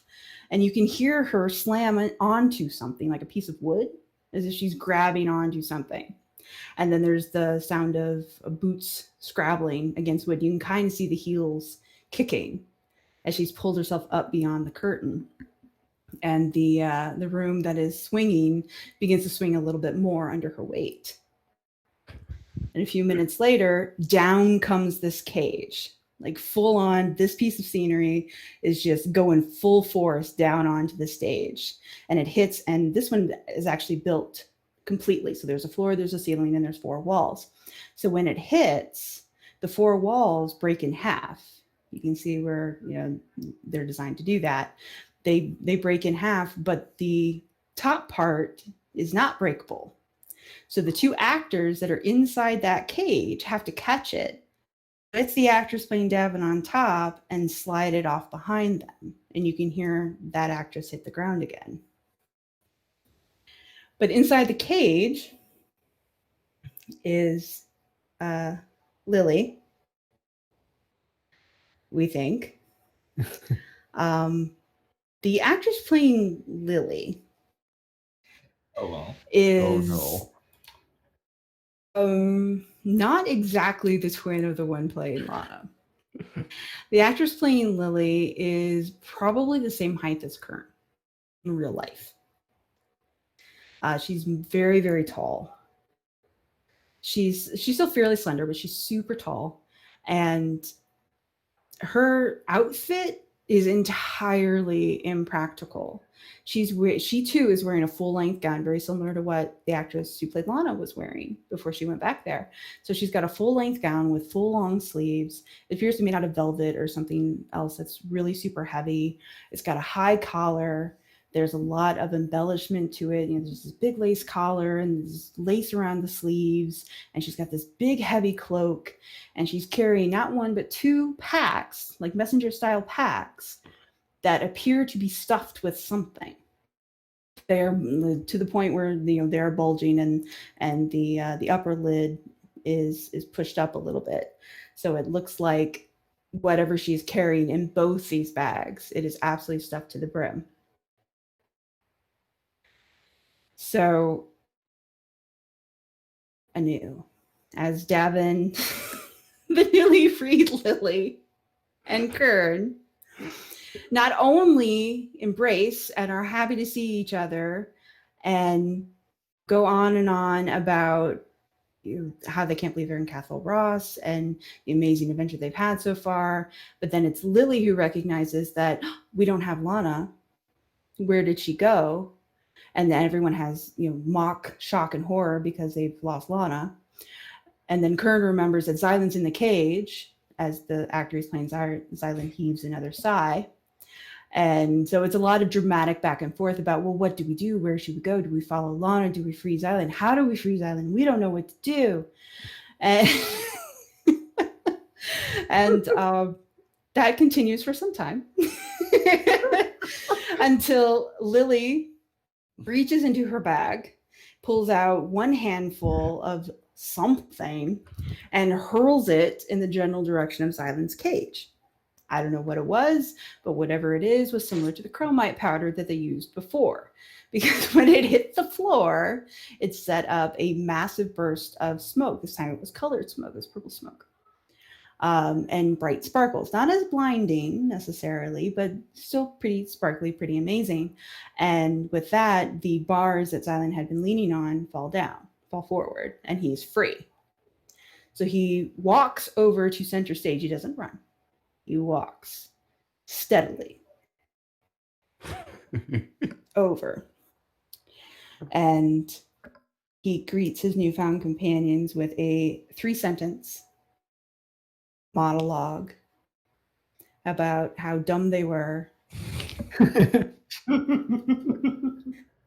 to come back for him, how dumb Lily was to get caught, and why did they lose Lana? Yeah. And everyone, of course, laughs it off. It's like a big end of the sitcom belly laugh towards the end, Davynn especially, where it was like an Xylund kind of moment. And then Davynn breaks into another several minute monologue about how friendship is awesome. Real life Davynn is going, kill me. So the crew, newly assembled, runs off stage as the bits of scenery that are now like splintered and broken on the floor get pulled out of the way by the stagehands dressed in black. And almost immediately, simultaneously, it shifts to another very similar mock-up of cells in the background. The lights are adjusted and the music changes from the romance music to a far more ominous style of music. And as the cells are shifted on, the new cells are shifted on, along with some fountains and some other decorative stone elements, there is a massive door that's lowered, huge stone door. And the group, they sort of huddle in front of it. And again, 5 minutes of discussion about what to do. And maybe it needs a password, and Davynn tries friendship and it doesn't open.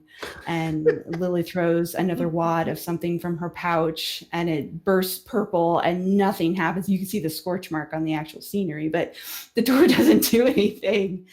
And Kern's like, I don't know. I didn't bring my pot.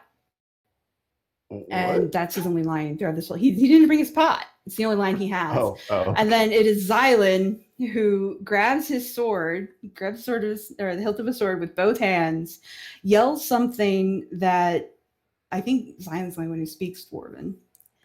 Am I correct? Does anyone else speak it? I do not. No.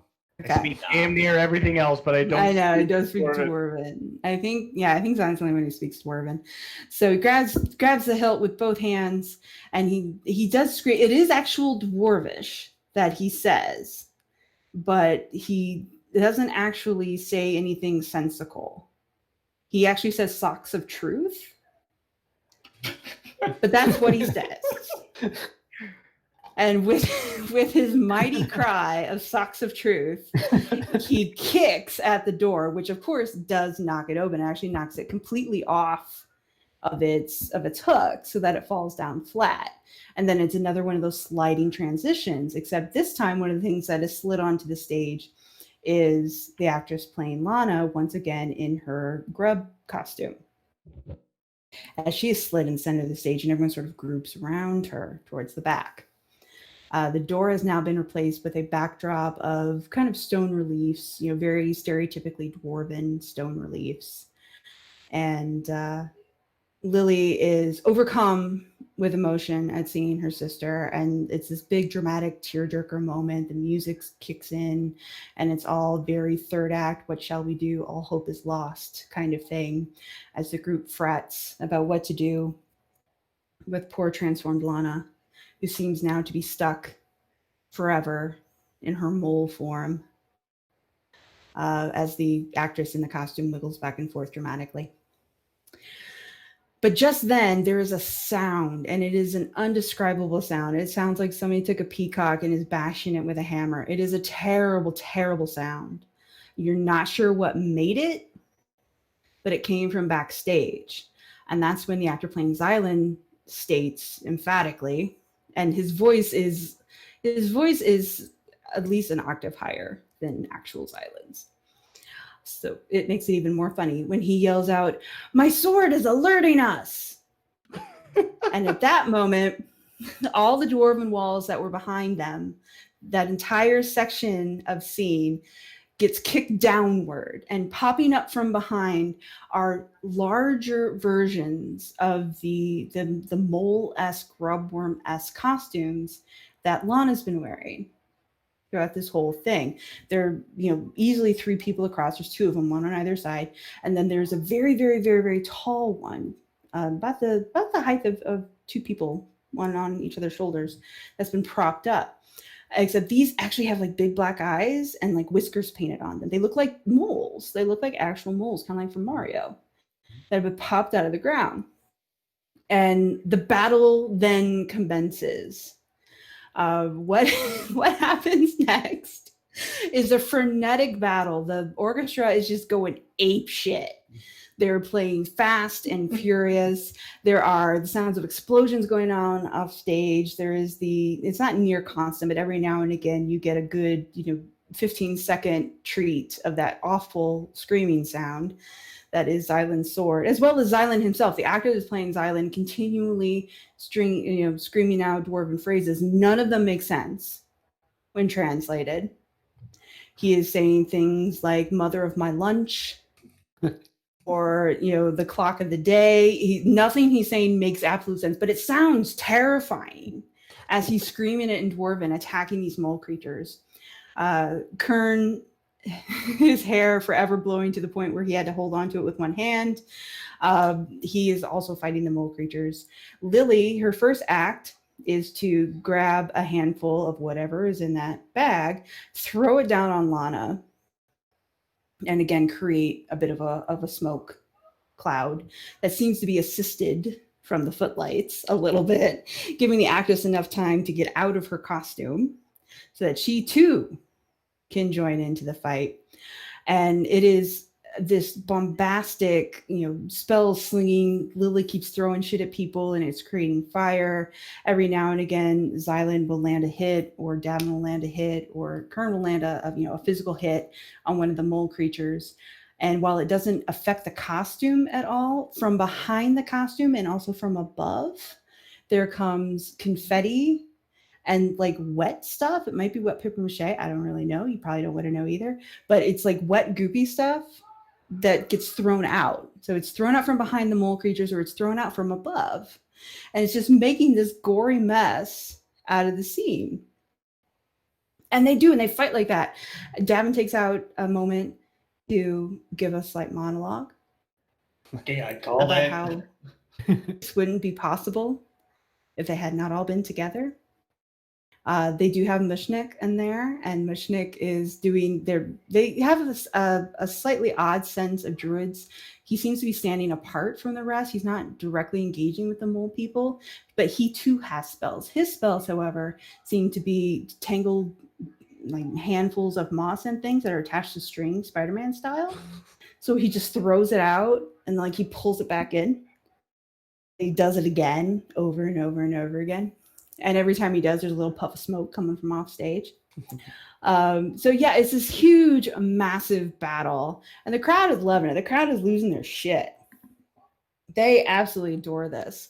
And at the very end, after they have fought and Lana has played her lute and is cheering on, she actually has a decent voice as she sings her companions to victory, and there's spell slinging and there's fighting, and there is one combo move between Xylund and Kern, where they both they do the back-to-back fighting thing, and they they do the back-to-back fighting thing, and then as they break apart, Davynn runs up, puts one hand on either of their shoulders, and like uses it sort of as a gymnastic stop to jump and actually do a flip. She's good at it. She's fairly nimble. So she uses their shoulders to push off, do a backflip, and then sink her sword into the primary mole creature behind her. And after all the dramatics are done, everything is just, the stage is just a mess of gore and what have you. There's this massive swell of music. And at that moment, all three mole creatures actively explode. The costumes split down the center as the people that are in them sort of roll away and take their sides with them. And from the inside of it, they kick out streamers and more muck and probably some actual organs, possibly, as they send it out in vaulting onto the stage and into the audience. And there are also several stagehands at the footlights that add more to the chaos, and even some on the end that have no problem chucking it up into the risers that you guys are in, as well as the other patrons that are there. So it's this massive, bloody, historic end as all the mole people are brought down and everyone is restored. At the end, all the actors gather in the center and standing in this field of gore and gross, and they are indeed gory and gross. But they all put arms around one another, except Mushnik, because he's way too short. So he just gets in front. And it is again monologue after monologue after monologue, each actor taking a turn to talk about what they like most about the fight. And of course, Davynn is about friendship, and Xylund is about how you couldn't have done it unless he was there, and the power of Grennan compelled him. And Kern, his hair is still slightly blowing in the breeze, although, not quite so much, as his wig has mostly slipped to the crown of his head. But Kern going on about, patience and persistence, and Lana about opening your mind and talking to people, and Lily about taking down, the root of such foul magic, the Cathal Ross, and Mushnik, his whole monologue is literally, and I helped. And I. That is the end of Mole People Attack as the final curtain falls. Woo! Woo! And everyone just loses their mind. They're all clapping. They're so happy. And Selith, he comes out after, letting the audience applaud for a little bit. He comes out and he is blessedly gore-free and tiptoes his way very carefully to the end of the stage, as you see the stagehands moving quickly to clear things up and get things mopped up. So he lets the audience, hoot and holler and clap for a little bit before settling them down. And he said, and I hope you enjoyed our performance. We put a lot of time and energy and work into it, and we have been blessed for those actions. The muses, the heroes themselves, the ones who've lived this grand adventure and lived long enough so that we could hear about it, have come to us tonight. And they would like to address all of you fine people if you will stay but a moment. And he glances up at the risers and finds Lana's face and starts to just motion you to come down. They clear you a place to stand. And of course, the audience there's audible gasps, and people are so jazzed, and there's murmur of excitement, and some people are clapping, and others are just shocked. And it's Let's do this. I'm gonna sort of take Davynn's hand, and I think we're hopping the railing. Oh God. All right, I guess we're doing that. Yeah. Yep. Are you doing This is featherfall? gonna be Featherfall controversial. combined with jump, just to sort of leap down from where we are Okay. to the stage. And everybody else can just walk like normal people, I guess. Okay. All right. So you do Davin jump does in his best to featherfall. do the 3-point superhero landing. I'm gonna need to How high see up are we? some acrobatics rolls or Taking inspiration, Davyn, I'm gonna face plant. Yeah, Lily's gonna walk. Lily's You're walking. fine. okay. Lily is walking.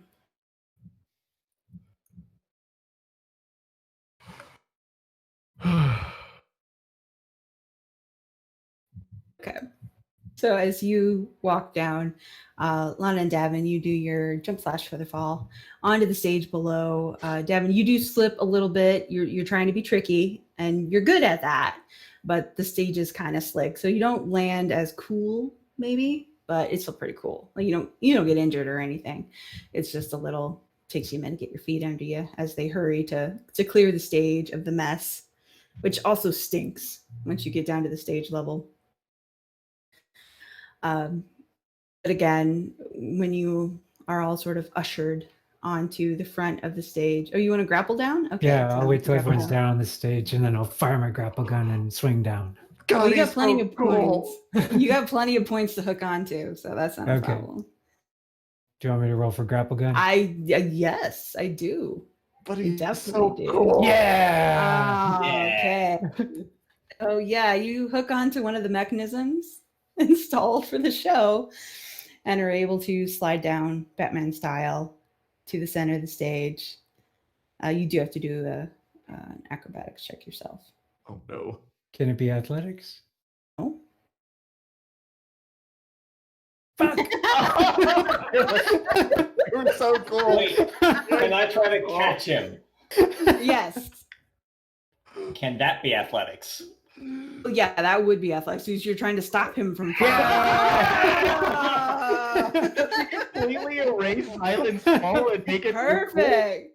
Perfect. So it looked like you guys planned it as Xylund can swing it in like Batman.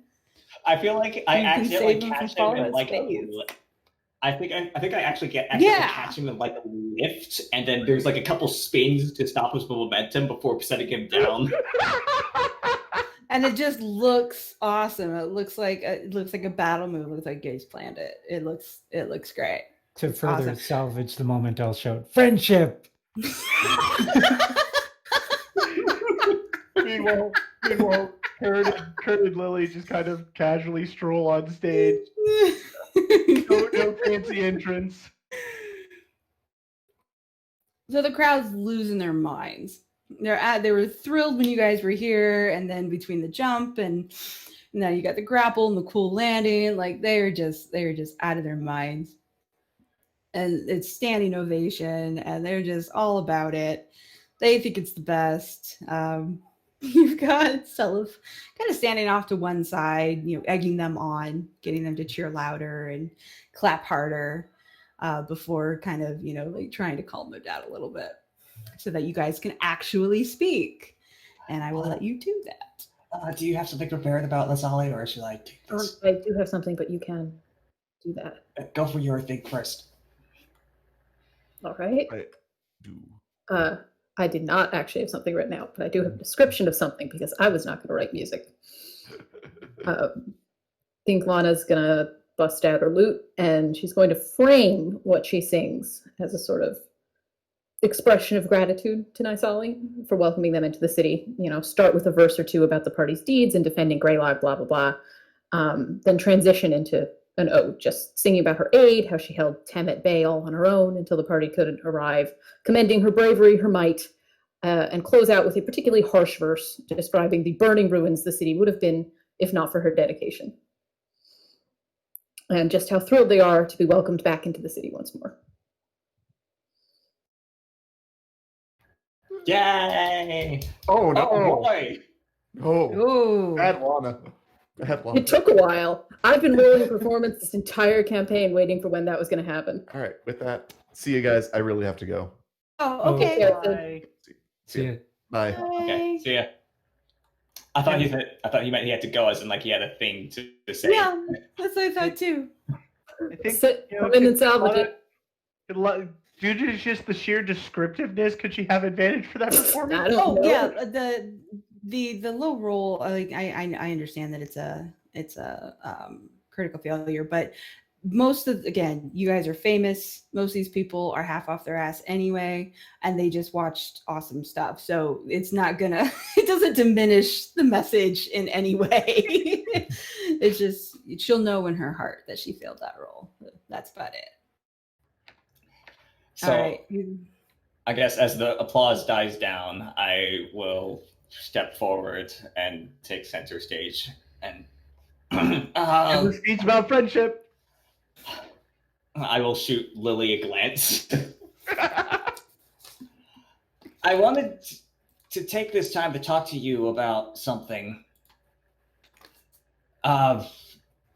We just saw two incredible performances. I will thumbs up to Lana about adventure and fighting back against the forces of evil and friendship. Friendship. Pause for the inevitable chuckle. But we are not done fighting against evil. I wanted to speak about an evil that we're facing right now, an evil that you can help us to fight. As many of you know, Orym has been at the gates of this city for weeks upon weeks, waiting for their chance to seize power. But what many of you might not know is that they are not the only ones.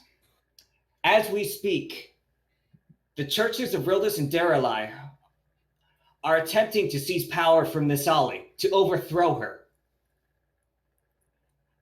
And though they may not know what they are doing, if they succeed, they will open our gates to Orym. They will leave us vulnerable and let our entire city be taken over. I am a Rildaean, but this is not our church. Rildis stands for justice, for equality. The churches are complicit. They are the instrument through which Orym wants them to succeed. They want to replace Nysali, a woman who has fought and bled for this city, who held back the forces of Temlakos for months on her own. Orym wants to lock away and kill our casters, to kill me. But they will not succeed, because we will fight back. My party, this city, and all of its people. We must let the churches know, to speak out, to let the world know that we will not allow them to subvert and destroy us in the name of injustice. We are strong because of us, because of Nysali, and because of all of you people. We will stand for each of our citizens and each of our friends. And that starts by supporting Nysali. That's all I had, but thank you for your time. So Davynn's speech is met with this aggressive clapping from Lana. And mixed results from the audience. Some people are cheering just as loud and just as raucously as they were with Lana's speech. Others are a little more reserved. And some people are clearly having conversations amongst themselves. It's not a negative reaction as much as it is a confused one. The crowd's not hostile or anything.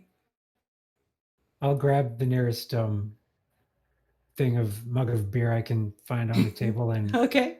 take off my helm and raise it in a toast and shout to Nysali, and then I'll drain it. And you get a response. Most people will join you in that. They don't call her Nysali, but they will join you in that. They toast to her grace. Davynn will back away while considering taking off his shirt to get from And at this point, Seliph does step forward, and he does the same thing too. He echoes Xylund for her grace, which again, a lot of people join into freely, especially the drunker ones. And the crowd seems to be in fairly good spirits again. The speech.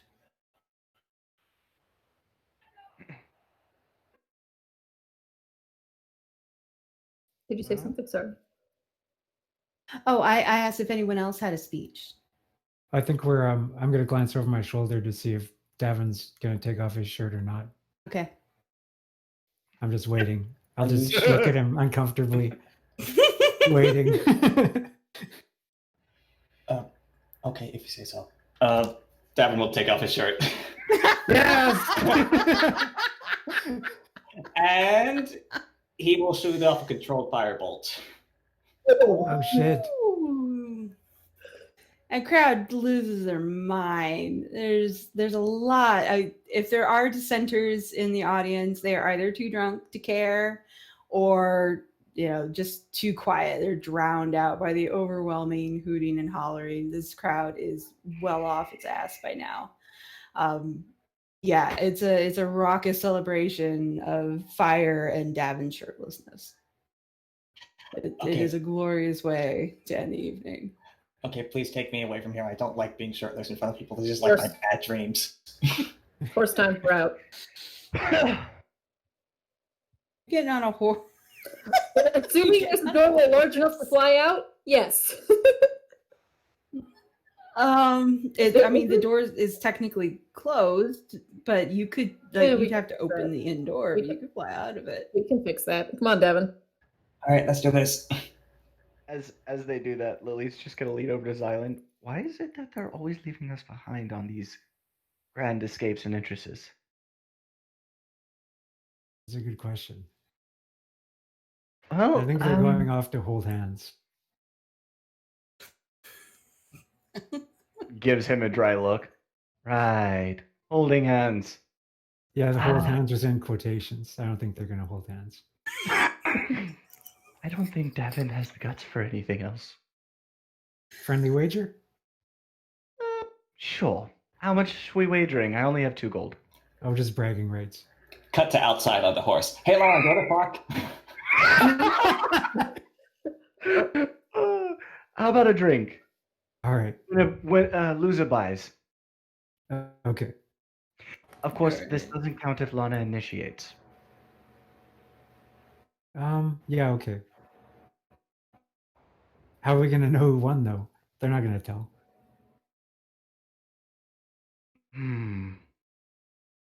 Zone of truth? No. I don't feel comfortable interrogating them about that. It was a joke. It was a joke. We could just say if it happens, then you win, and if it doesn't, then I win. All right. All right. So we have gone over time by quite a bit. And I don't want to keep you guys. So we can wrap up here unless there was something pressing Lana and Davin wanted to work out before we did. Nah.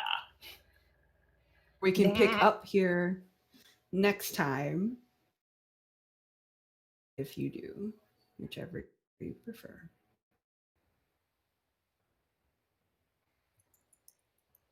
think Lana's just. I think Lily. Sorry, Lily's just gonna try and just disappear into the crowd as best she can. All right. So we will leave Davynn and Lana for their flight around the city. It should be fun to explain to the council in the morning. Yeah, this That got is out the of hand. least bad thing we have to explain to the council. Yep. That is very true. That is true. Of all the things to explain, that's probably the It's lowest. arson, murder, and jaywalking. Honestly, Yeah. I feel like Slander, treason, and flying an unlicensed horse. we started off with an idea that was pretty good, and then it just kind of became a landslide into this is not going to end well. Yes. Yeah. That's the best part.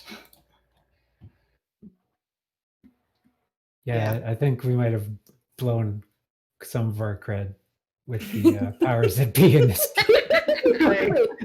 Honestly, my big thing is like we were trying to get Kat released, and I don't think they're going to be feeling too Kat charitable can now. release herself. Yeah, but she hasn't. I'm sure that's by choice. But we kind of need her to, give Nysali a quick kick up the rear. Morale booster. Emotional support Right. and mind feeder.